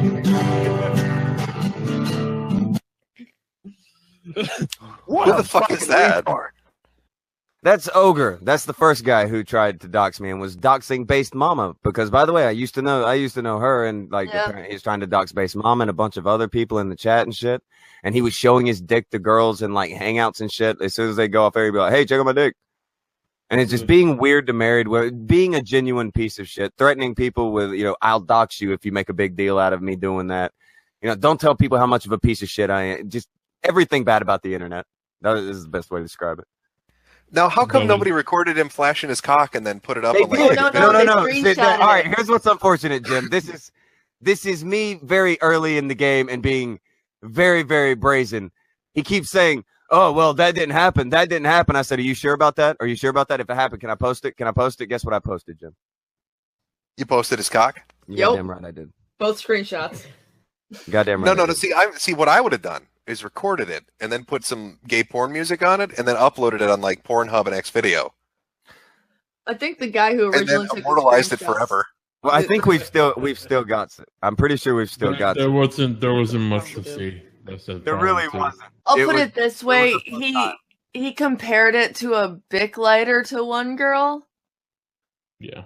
And then she said the small kind. He pulls out a Bic lighter. You don't understand the humor of how this works. I've seen this happen to one other guy, bigger guy, was into doing some creepy shit, and so they got a video of him, like creeping on some people, and they uploaded it on a bunch of porn sites. But in the comments, they put down, like hourly rates for fat fetish Skype calls, and then linked all his social media to it. So then he had a bunch of really horny perverts contacting him like daily. Like, I'll pay you $100 to like rub butter on your tits and shit like that. It drove him fucking crazy. This is a great face right here. This was the first time I ever really lost my shit on something. There's a really nice lady who just like makes cooking, I'm a mom videos, and he was fucking with her really hard. And I found this out like 45 seconds before Failure brought me into the chat. Yeah, and Failure stuff like this is the most fun. I mean, when it's a really small thing, well, Billy, run into the craziest people. What makes it the best is because Failure's announcement of bringing me in is like, let me get Tonka in here because he's really cool headed and he'll be the voice of reason. I proceeded to scream for the next hour and a half. The other guy that wanted to come on was the guy that he was, saying he had flagging and doxing. Yeah. So I was like, all right, Tonka would be the smarter choice because Tonka's not going to instantly yell at him. But Tonka. Oh, the ogre guy was threatening that shit. Oh yeah. Yeah, but he was shit talking me and Tonka, so that's why we were like, all right, you're shit talking us. Why don't you come on a stream and do it on air instead of fucking like? Here's the thing, me and Tonka were just like fucking fine. Fucking come do it on air. Why waste it in a comment section? Mm-hmm. But, yeah, I had when I did those Ross videos, he had a couple of friends of fucking Nuclear Gamer and Red Bandito and all this shit. They're like, "Oh, we're gonna super hack you if you make fun of us." All right, this is right when Tonka arrives. When pinch her in. So the geek says, Ogre has always been nice to me, so you have some fans out there. Hey, Tonka. I've actually got a shitload of fans out there. Oh my god, I remember. They're probably not on this channel, but I do have a shitload of I don't know, fans. I wouldn't call them fans. I would just call them church members, or I prefer to consider them the congregation. But what have you watched with my subs and I think he has 800 subs and like 20 consistent viewers. Yep, I just have to ask, like, in 4 months there, skull face fucker. Oh, you two were the best of friends right from the start, huh? Yeah, they're just peachy keen. Well, he thought he wanted to. Yeah. In 5 months, I have almost 20,000 subs and 5 million. Wow, views. look how lucky you are. McGOG did like I know, and I still have all my a couple hair. days, bro. You're so fucking cool, man. I bet in the real world you get laid every day. By the way, I hate the McGOG thing. I hate the McGOG thing. Failure's the reason why McGOG got the sub count he has. But everybody else gets credit. Like I found McGOG when he had like 80 subs, and I like fucking pushed him hard. For I don't know. I don't know if I know who that is. Who's that? He's a guy who dresses. He dresses like He's a the wizard. that got doxxed with all of us in the Trout server. That's the other thing. I wish we could get more than Chambers saying the stuff about the Trout server. Wait, Also, are we talking about the fucking that wizard thing? guy Yeah. from the last stream? Would you like Yeah. to know? No. No, The other wizard. no. Other wizard. Not Okay. that wizard. Yeah. God damn that wizard. No, a guy that plays a wizard as a character, not as fucking. Not as- Oh god, is this like Creationist Cat kind of thing? Yeah, Almost. but that's cringy. No, I told him it was. I told him I didn't dig it. I told him I didn't dig it.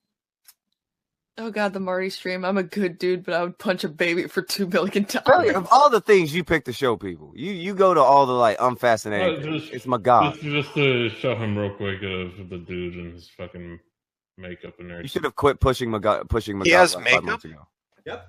He plays a necromancer reacting to things in the regular realm. The same shit everybody Oh does. come on, fuck this. No, turn this off. Thank you, Jim. Yeah, Thank you. by the way, I quit the At show. least- At least it was a little bit more Quitting. creative at the time when everybody just had fucking avatars. Well, at least now I know who the Amazing Atheist stole his bit from. I thought it was Jim Sterling, but it looks like he ripped it. Yeah, he saw McGOG and apparently Jack. Yeah, he fucking robbed him completely. He stole his whole bit. So when I found the dude, he only had 80 subscribers and had like 3 jobs as a janitor, and now he's making like what, almost 1,500 on Patreon plus Roughly, whatever. Yeah. Well, I'm glad he's making money doing what he likes to do, but I've never been fond of the whole "here's my character" shit on YouTube. The problem I have with that is that he credits Logic as being the one that got him to where he is. Even after I joined a show with him, I'm still not in the featured channels. Yeah. Okay. No, Well, he hates I the mean- stuff we do. He wants everyone to do stuff like he does with the scripts and the characters and But shit. I He doesn't get that. That refuse. shit's weak. I refuse to script shit. Trout told me that subscriber boost. Oh, that was. I can't do his. I was so glad that you're going to talk to me. Are you talking about Crowd and Tea? Yeah. Yeah, UA and him are doing an interview apparently. No, They were we going to didn't do an it. interview. He fucking backed out of it, so I just let him. Yeah. But basically, everything that you did, I did like a. Wait, are you talking about the interview tomorrow? That was you? Nope. That was I was supposed to be doing it with me a week ago, but because I kept telling him I was going to call him out on certain things, he kept backing out of it. Failure. Can you tell Billy about your experience having a conversation with Kraut the other night? McGOG wanted to. I mean, fucking not McGOG. No one wanted me and him to have a sit down with Kraut because Kraut was uneasy because Unknown wanted to do the thing on my channel without me being involved. Wait. I just want to make sure I've got this right. So the stream that was supposed to happen tomorrow, that was you, and it's not happening. No, the stream that's happening tomorrow is someone else that he decided to dodge me in a comfortable. Or somebody that was in his server. Yeah, no, I from his server. Yeah, that's what I had heard. That's why I was asking. I was like, oh, okay. Because the thing that always struck me weird about Crowd is, I touched on it a little bit in the video, but he got retweeted by PewDiePie and everything, and got a shout out and stuff. But if you go look at his sub numbers, he never really got a boost from that, which is really fucking bizarre. Yeah, it's because he's Kraut. PewDiePie people go and look at that, and it's like, oh my god, this is not what I'm into. My fucking shower curtain got more of a fucking boost than fucking Kraut. Oh my god, the shower curtain. By the way, Jim, I put up a shower curtain for sale for $100, and somebody bought it with my avatar. So you got the worst ADD. Making that cash, nice. Yeah, Got the worst and then ADD. PewDiePie retweeted it because Failure threw shade. Or he didn't retweet it, he liked it. All right, let me get back to the fucking. Yeah, go. Me here, Tonka Yo. Oh yeah. Don't you, dude? You're so fucking cool. Rock and Well, roll. I do have all my hair. I still have enough testosterone. I don't have all my hair, but I got an 8-inch cock. I know you gonna don't. Suck it. Well, I don't know, bro. KP, I've seen your cock because you pull it out on streams. It's about 4.5. It's going to be a dog piled out, and I could sit here and troll all you. Oh no, go ahead and talk. It's not a lot of fun to me, man. Talk. And then I got come on, don't get dick slapped, don't run, coward. Worse when he's got 10,000 subs and he's way smarter than you, fucking moron. We're gonna sit here and talk at the same time. This is really productive, isn't it? Hey, bitch! This is so productive. Don't fucking run. It's not productive, you little bitch. Why don't you go fuck your mother again, you fucking piece of shit? Why don't you grow some hair, you lack of testosterone little cunt? Cock, you fucking bitch. I'd bend you over. You want my address? Come on, come do it. Come do it. Come do it. Come do it. Come do it. Come do it. Come do it. Being recorded, Tail. This is failure. This come do it. Is this being recorded? Yeah. Threaten me with like court action for saying to come get me, boy. Come get me. Come show me. Come show me how tough you are. Show me how fucking tough you are. Come on, I want to see it. I love when people call that shit out and then they never follow. You know what I mean? Mhm. Like, he's like, I'm gonna come kick your ass. Okay, come find me. Well, I was maybe I'll not. give you my address. At one point, Tonka offered to pay for the flight. Yeah, Jim, you don't understand. We were trying to get fucking like a fight set up with Brooklyn blogger Brooklyn blogger. Bronx blogger. The Bronx blogger the other day. Brooklyn blogger. Yeah. Tonka was legit with him. Like would have gave him a month, would have fucking flown him out and everything. He's still on 13 months. He's still like, yeah, it's gonna happen in 13 months. It's never gonna happen. It's never gonna happen. Yeah, it's never gonna happen. He's hoping 13 months from now you'll forget completely. That's what the goal is. He wants you to forget. And I'm like, dude, this is a lot of money to just take 15 minutes of a possible beating from failure. Because I don't know how bad failure will want to be. Tonka, why don't you make a little timer that just counts down the months on your fucking stream? You can keep it up there until 13 months goes by. Just to remind him that you haven't forgot. Can we get a timer that I could just stick in the streams? Yeah, I can set that up for you. Oh, sweet, I know. Oh, goddamn. Okay. Just as a little nod to him, like, I haven't forgotten. I'll see you then. Yeah. No, but Tonka said if it's going to be 13 months, then he's going to be facing Tonka. Yeah. If I said if I have to wait a fucking year, then you're going against me, motherfucker. God, if you could set up YouTube fights, that would be the most amazing thing. That's what we've wanted. That's what we've wanted for a while. Since I got into this and fucking Keemstar came on, I said, God, how much money could we draw if we started live streaming some YouTuber fights? That would be some next level shit. I'll be honest.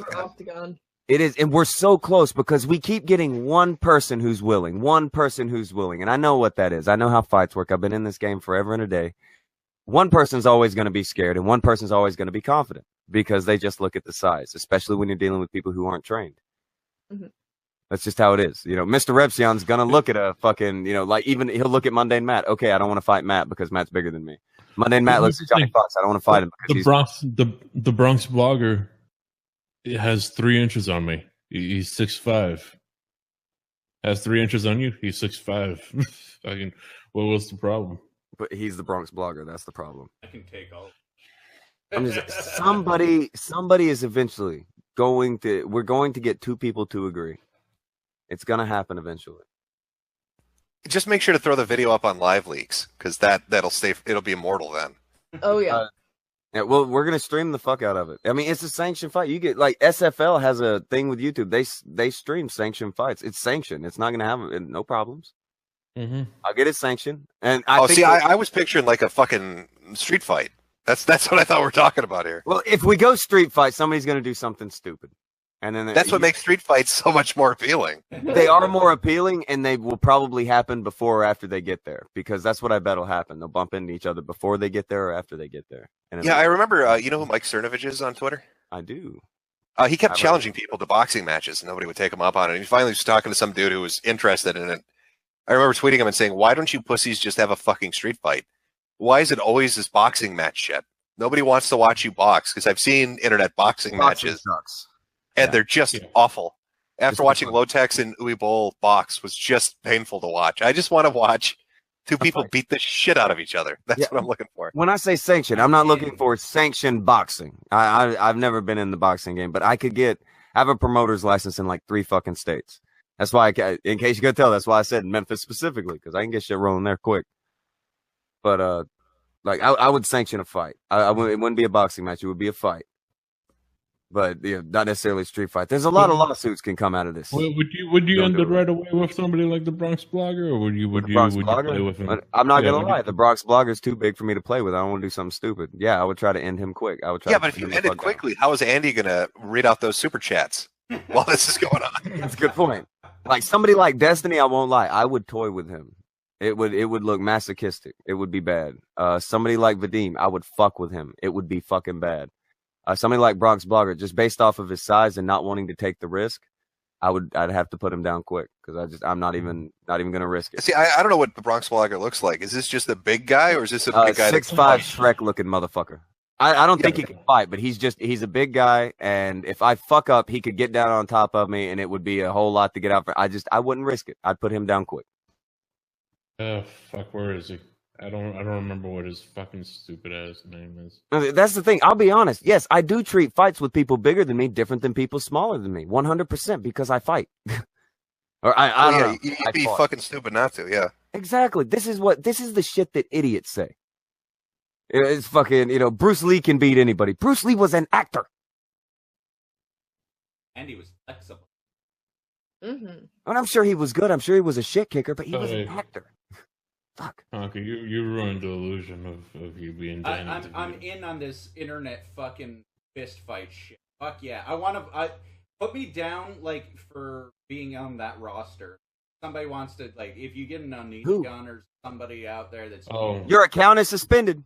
Uh-oh. No, the Bronx Blogger is. No, yeah, he got suspended.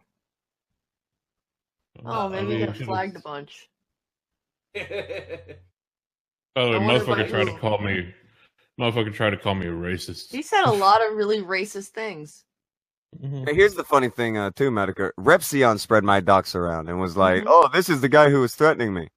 Repzion, yeah, yes. I saw Andy call out Repzion for like a half an hour, 45 fucking minutes, and he didn't respond to it. And then I put up quotes, tweets quoting him. Didn't respond to any of those either.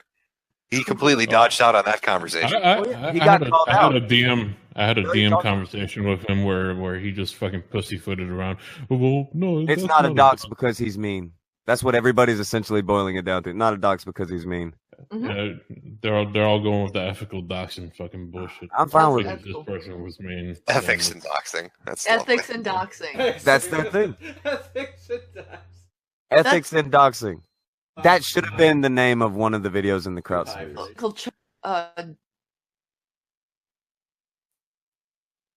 The fuck? This is what failure does with his life. I don't know. But yeah, it's not about like money or any of this shit for me. I was not trying to get famous, or I would have probably stuck with the giant channel I had and not left the shit there for months and then gave it to somebody else. I just wanted to do like this weird morning radio show for the fucking working man. That was it. I would enjoy while you can, man. You're gonna catch that popularity wave because people like the show, and I think it's a new cycle on YouTube. So you'll be one of the first ones to kind of be doing it. You got like a good 3-4 years of it. You can make a lot of money, bank that shit away, and have a nice little nest egg aside from the normal shit you do. You think this shit will last for 3 or 4 years? Oh yeah. This specific format of streaming like this and doing this kind of presentation, you bet your ass it will. Oh, yeah. Absolutely. I thought I'd be done in like 2 months. I want to get back to like when I used to have a podcast. I used to have fucking just regular fucking people that actually did shit on. Like people that did documentaries. Like when we brought on Para La Rosa. Fucking Mickey Monday, who used to fly cocaine from fucking South America to Miami. Dudes like that, fucking, people who fight, people who actually do shit, not somebody like fucking Destiny that just sits in a fucking chair hunched over all day and gets a fucking shitty midget body. Well, you can do shows like that too, man. But it's a shift to just being entertaining. You know what I mean? Not having like some kind of ulterior motive behind why you're laughing at some stupid shit or why you're yelling at something. It's just pure entertainment. That's what people fucking want. Yeah, that's going to be around for a while. I really do believe that. All right, so you look at it. I would enjoy it while you can. Don't pull like a DSP. DSP thought that shit was going to last a decade for him, and it didn't. He should have saved his money. He should have really saved his money when it hit big. The stuff for like I think last month it was like $6,000 ended up coming in off of this stuff. Yeah, I mean that's a great amount of cash, and especially at the size of the channel was. I mean, imagine if you continue to grow throughout the year and you're sitting at 80,000 at the end of the year rather than 8. As far as subs go, I mean, it's just going to exponentially grow. Mm. I mean, Andy's getting to the fucking point where his reading super chats is almost as long as the amount of fucking stream that came before it, which is just insane. Yeah. Even though that's fucking great, I saw how much he was making at one point with the fucking ads when the ads were good and back when the days were good there. Yeah, we were talking about fucking 5 figures and that only lasted for like 2 months. So he had a taste of it. And when you have a taste of it, that's the fucking worst because you're like, fuck. Yeah, he missed his opportunity with the ad thing. A lot of people got fucked on that, but he's got his opportunity with Super Chat if that's what he wants to do. He's make good money doing it. Yeah, make really good money on it. He's already fixing up. I mean, he's fixing up his fucking studio. He bought a Bing Wahooey fucking Nintendo Switch and shit. So he's happy. He's enjoying himself. God, those are terrible. But do you like Andy, Jim? Yeah, I think Andy's a likable guy. I don't really get like an ulterior motive off of him. You know what I mean? That's how I feel too. But like people keep telling me like that he seems like a snake and like all this. Andy to me is the only person in this entire fucking deal who had anything to lose. Yeah. No, yeah, Andy is what Andy is. I really don't get a feeling like he's hiding something. I could be wrong, but I don't. Yeah, that's what I get. Andy's been down with me since he had 50,000 subs. It doesn't matter that he has fucking 200 whatever now. He used to watch the film when there was 30 people. Yeah, he's I think right now he's probably really happy. He's doing well and he's fucking excited about it and he's really into what he's doing. And that's the feeling I get from him. And I'm glad for him. I'm glad he found something that worked for him. Here's the thing with Andy, like I'll let you know. At one point he was getting tired of fucking fighting with people and he wanted to let's mend some bridges. Let's talk to Franny and talk to this person and everything. And then he got fucking burnt. And now with this thing, he's like, I'm tired of just doing what people expect me to do. Let me actually talk to some fucking. Sure, I'll talk to alt writers and the SJWs. Now this is a fucking problem. So he's just saying fuck everybody, and that's why people are like, oh, why is Andy being such a prick? Because you guys are being pricks. Mm-hmm. He's just willing to have a conversation that no one else is willing to have, and people are ready to hear something that they haven't heard a million times.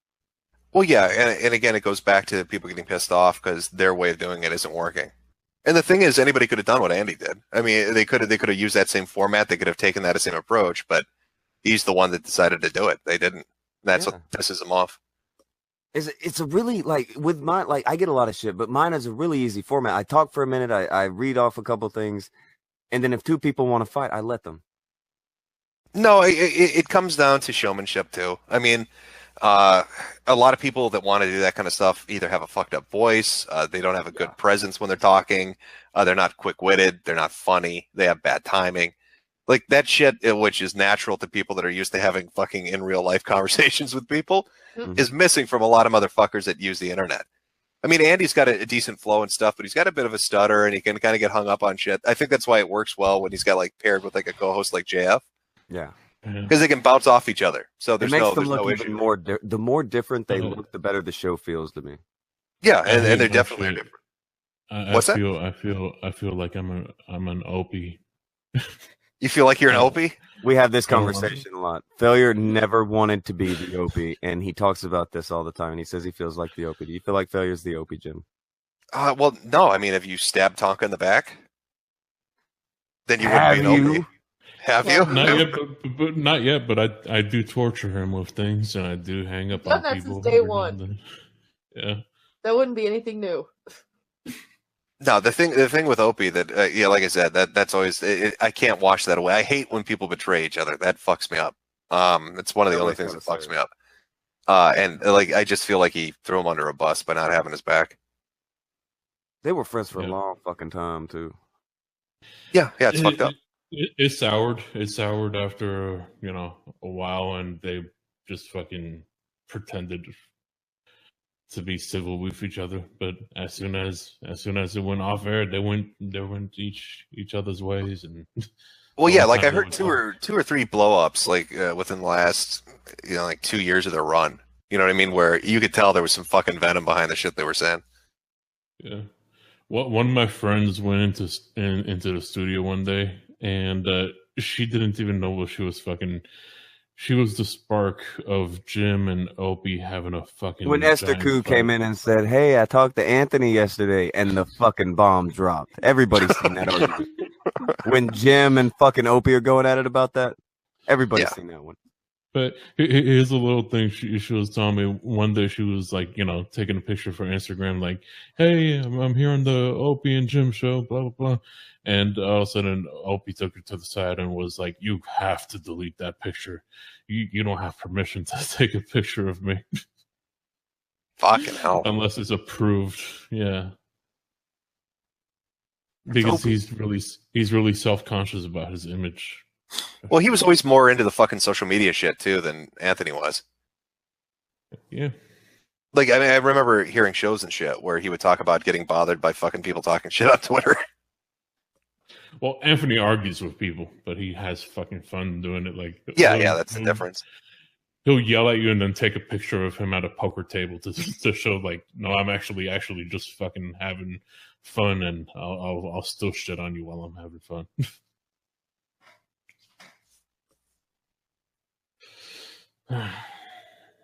I don't want to hate Opie, but Opie makes me hate Opie by being Opie and all the little things that he does that remind me so much of people who I can't stand. So I end up. Yeah, I just miss Jocktober. That was my shit. I'm really fucked up that that's gone. I wanted to do some. What would a Jocktober be like for fucking YouTube? Because I've been thinking that around in my head. Looking at cringy YouTube channels. No, if you were going to everybody does that though. No, you'd have to pick streamers. You'd have to be real specific. You'd have to pick streamers that do streaming shows, and you'd have to pick just fucking awful ones. Let me find streaming shows because, like, that's what I thought I should go for. But like, is there really a big market? One. We did the Milo one, but well, didn't he fucking praise the Kumite? Oh no, it'd have to be something different. Thing. It would have to be different than Milo. You'd have to find. Oh, you're going to be hated for it. They're going to think you're such an asshole, but it would be funny. You got to find a small channel that's just fucking awful at what it's doing. Like the streamer that just hasn't got the hit that nobody wants to listen to it. That's the shit that you got to look for. Those McStabby pants? Just whatever you can find that's just fucking awful. There's a lot of it out there, but one of the issues with YouTube is trying to find live streams and then being able to like sort through them and be like, okay, this channel's shit or this channel's good. It's always been a bitch with the live stream stuff.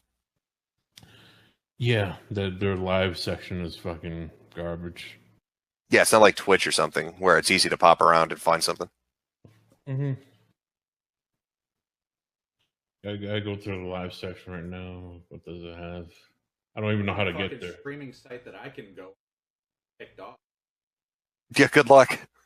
Right? It's fucking shit everywhere. Jesus fucking. And then everything that was an alternative is fucking folded. Like Hitbox is gone, and Facebook's going to do streaming, but I have no idea how good that's going to be. I heard BitChute's about to die. God, that would suck. I mean, first VidMe, then BitChute. That leaves what? PewTube? And that probably is going to go under. Here's the problem. How do I get to the live fucking part of YouTube? Yeah, that's the fucking problem. Yeah, good luck. Like you have to actually like search. Like maybe I'll put live. There is a way to find. There is a way to do it, but I cannot fucking for the life of me remember what it is exactly. I'll do a filter where it just puts the live things. But then you're going to get nothing. But this is what really is fucked up. You're going to get a shit ton of news stuff, and you're going to get a shit ton of like Asian shit and people playing like Family Guy or Rick and Morty, or shit like that. Music things. Oh wait, we got a good one here. We got a house thing. Is this something? Nope. It's probably nothing better. It's garbage. You know, you might actually have to go off-site. You might have to go to Twitch to make it work. Not a lot of people seem to have picked up on doing stuff like this on YouTube. Hey, Tonka, I've been talking about this like server and shit that I've been building. All these back-end applications all this stuff that I've been learning, and all the people. It's possible, like, if you want me to put you back with the, you could probably up your own. Then you don't have to answer. I mean, but am I that big? Like, I'm not McGOG in here trying to say how I'm gonna revolutionize the business. No, this is how I view it. You have a product to offer that they want, and if you have that and don't provide it, somebody else is. But meanwhile, YouTube is going to do everything in their power to fight. You know that at any point in time, they're going to pull the plug on it. You know, the second they get ired, the first time you take on somebody they don't like, somebody who bumps the status quo, you're going to get cut off. And it's going to suck, and it's going to be pissy. But then, like, you're going to watch, you know, you're not up your nose. But it's fucking bullshit. Like, people need to find ways to platform home. Like, you know, all-in-one websites. Here you go. Here's a server box. Do shit. Pay for your bandwidth. You figure. Oh, yeah, but if you set something like that up, you have to have audience interaction. If they can't comment in real time, it's going to fall flat on its ass. But it does. I mean, it does work. Look at Murdoch. People like their videos, but the problem is they keep getting flagged down from YouTube. So they went to some guy's website, Cheeky Videos or something like that, which is just dedicated to basically streaming their shit. So that's everybody goes offsite to watch it now. You'll probably appreciate this, Jim. I had a community guidelines. I got so frustrated. They're local to where I am, so like I just figured, hey, what would happen if I just walked in the front door? So I walked in the front door and did a video of me walking around the side of you and me getting escorted away by security. That was one of my the community strike shit is just it gets out of hand. I mean, I had a video flagged that was flagged for since the second crowd video, so like 30 days. One? Yeah, they put it back up though. All right. My Test Monster video got flagged in one day. That was fun. Yeah, it's weird some of the shit that they'll do.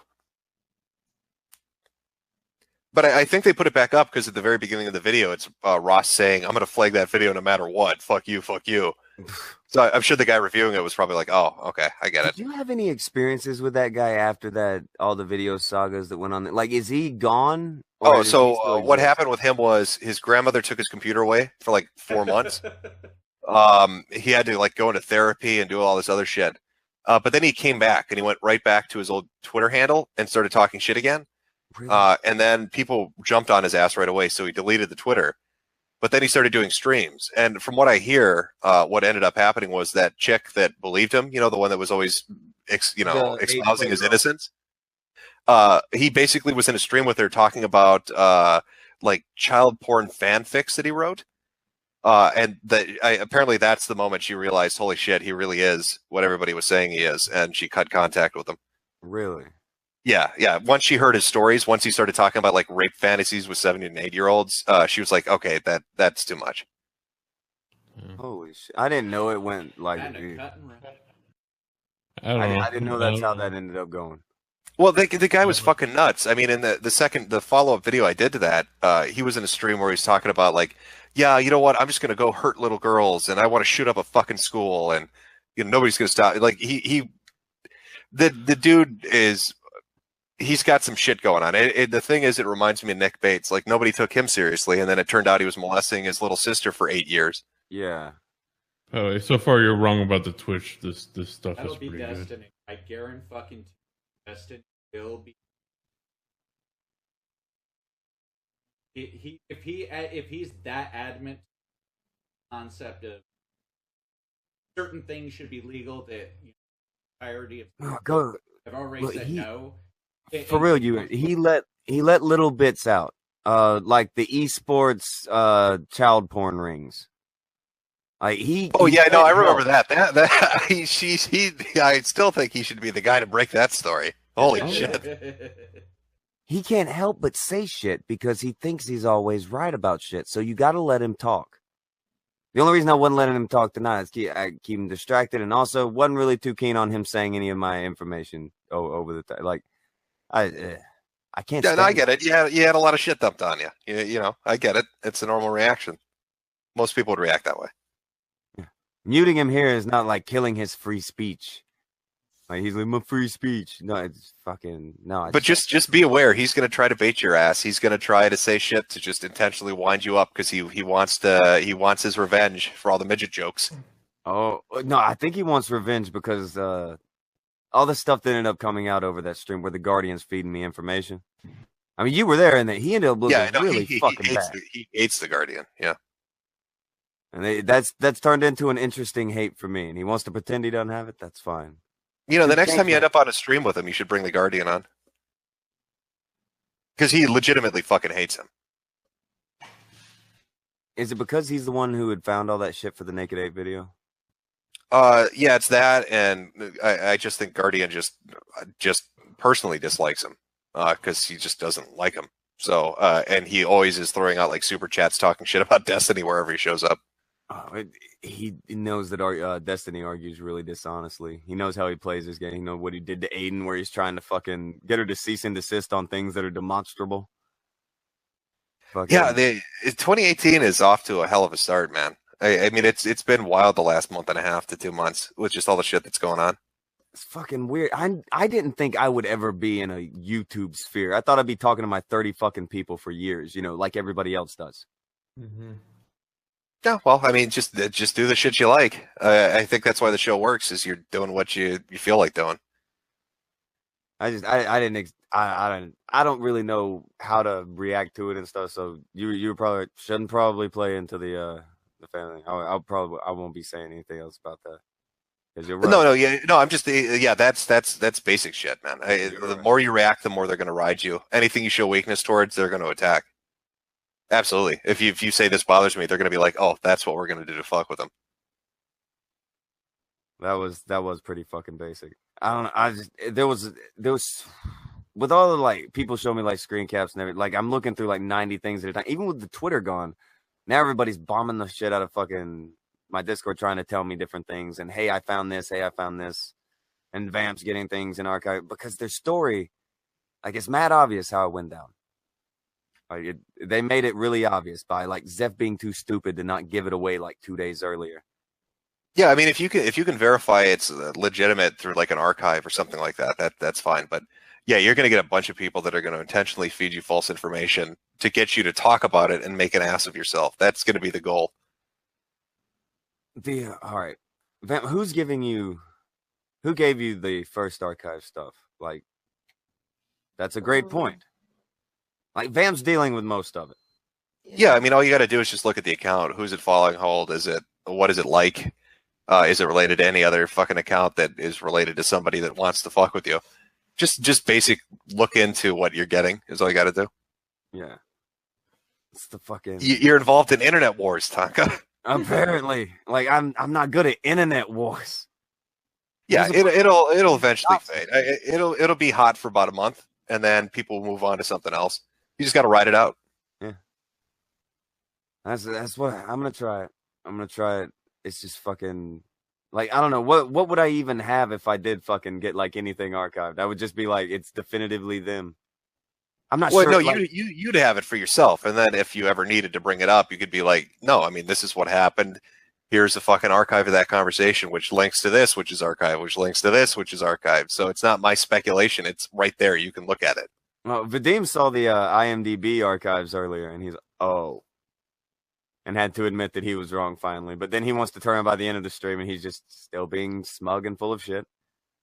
Yeah, Vadim looks like he has a personal gripe with you. I'm sure the creationist cat thing didn't help, and I'm sure our cremation cat. And it sounds like he's a little pissed off. He feels like he got dogpiled on, so he's trying to rub it back in your face. That's all there is to it. I mean, that's what that is. That is the Vadim game, but these are the good guys. This is their thing. That's what bothers me about it. Just pretending to be the good guys. You're going to get a ton of people fucking with you like that. Yeah. He tried to throw me under the bus, and then he's like, "Why do you talk? Why do you talk to me like that, Fairly? Why do you talk?" Yeah, the internet is stock full of fags. You know, you're going to have all sorts of people trying to fuck with you for all sorts of stupid fucking reasons. Just write it out and do what you want to do. You'll be fine. I just wanted to binge watch Star Trek episodes. Well, just do it. Do it then. Binge watch some Star Trek.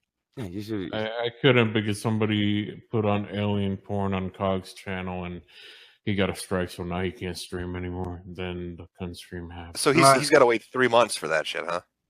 Yeah. The Destiny fans started going at fucking pretty much all the other people around me too. The COG, fucking anybody who's streaming around me. Oh no, yeah, that's going to be the yeah, because they don't have your name yet. When they have your name, they're going to hit your neighbors, your work, your family. So I just preempt it and just get shit set up to have something to deal with that ahead of time. Yeah, I went ahead and I called all kinds of cop people from just be like, hey, if you're gonna call say there's a hostage situation, I'm not insane. It's just some bullshit internet stuff. The internet's so fucking dumb. Yeah, and then I'd hit any delivery place within 10 miles of you or That's your what family. I gotta get to. Yeah.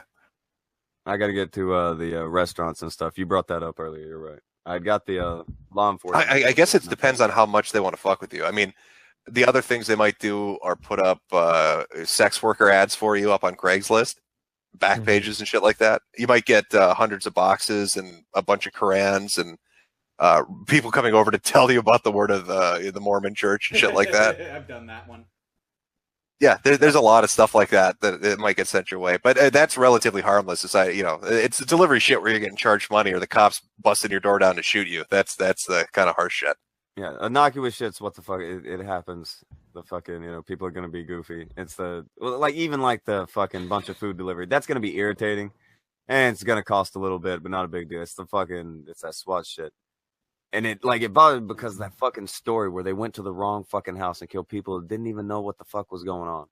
Well, it's pets too. That's the one thing people forget is, usually when the SWAT team kicks open a door and they've got a dog barking at them, they're just going to shoot it to neutralize it. Little dog, yeah, that would be another thing. Oh, I'd fucking lose it. But I think the majority of law enforcement are aware of the swatting shit. So yeah, if you call up the precinct and you're like, hey, this is a deal, I think for the most part they'll be like, yeah, we get it. It's cool. That's the vibe that I got. It almost seemed like they were reading off some forum that they were check marking shit off. Another one of these. They probably thought you were a video gamer. Probably one of these fucking Twitch people. They kept saying Twitch, so you might be right.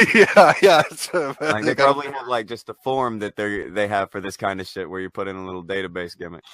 They gotta. In Miami, a big one is the celebrities, like Lil Wayne's fucking mansion got swatted a few years ago. Basically, things like that. I think at the time, the only person at home was his maid. You know what? You know what else you might want to do?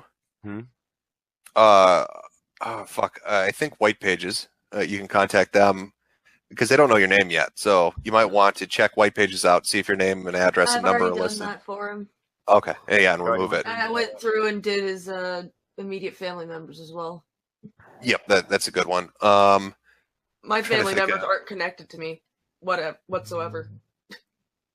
Real quick, I'll type. Well, fuck it, I'll just say it.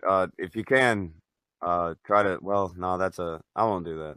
I was gonna say to take one of my businesses off of there too, but I don't worry about that. That can't be linked. Just the way that the names work, it won't work. It doesn't connect. Yeah. It's just the shit who was it? Geek Fulu got fucked with on Twitter, and that doesn't really matter. But how I fucked him over was he has a business, and it ended up getting an IP banned. So it affected his fucking other business. So people will fucking always try to fucking find ways to fuck with you. And, oh, he's got a live stream channel now. Yeah, fucking with your business is a good way to get you fucking. Yeah, they'll try to get you fired, but if they can't get you fired, they'll try to slander you or whatever. Get him fired. He owns it. So I'm not giving them anything else. I want to let them keep going down a rabbit hole so I can have time to get most of this stuff in line. But yeah, I'm my employer. There's only one thing that they can do to bother me, and it's going to take them a minute to get there. Well, yeah, but I mean, if you have businesses, be prepared to deal with Yelp reviews, Google reviews. Oh yeah. They're gonna hit that shit. What I do, like, dude, I sell fucking it's a car lot, and I sell cars like to people like during tax time. People just come and get fucking cars and shit. I just buy cars from fucking auctions and resell them. Oh yeah. No, but what I'm saying is you're gonna get reviews like, yeah, went on a lot to buy a car, but they're too busy selling cocaine to do business with me, or the engine exploded on me as I was driving down the highway. That kind of shit. Well. It might look bad, but like most of my people are local people who don't even do the internet. I feel like they don't do the internet, but that's what I would have thought before. I don't know. I know with Yelp you can pay if you're a business. It's like a small fee, and then you're in charge of your own reviews. It's like a hustle by Yelp, basically. Google reviews, I couldn't tell you what they do because I'm not running a business. But that is a hell of a hustle they've got going on there. Oh yeah, they make a good amount of money with that. I used to be big into fucking yelping. Like I would fucking get invited to all the little fucking parties in Miami and shit. But it always like it started to feel like a fucking shakedown like of the local vendors because they would have them like come to the events and give out fucking shit for free. And yeah,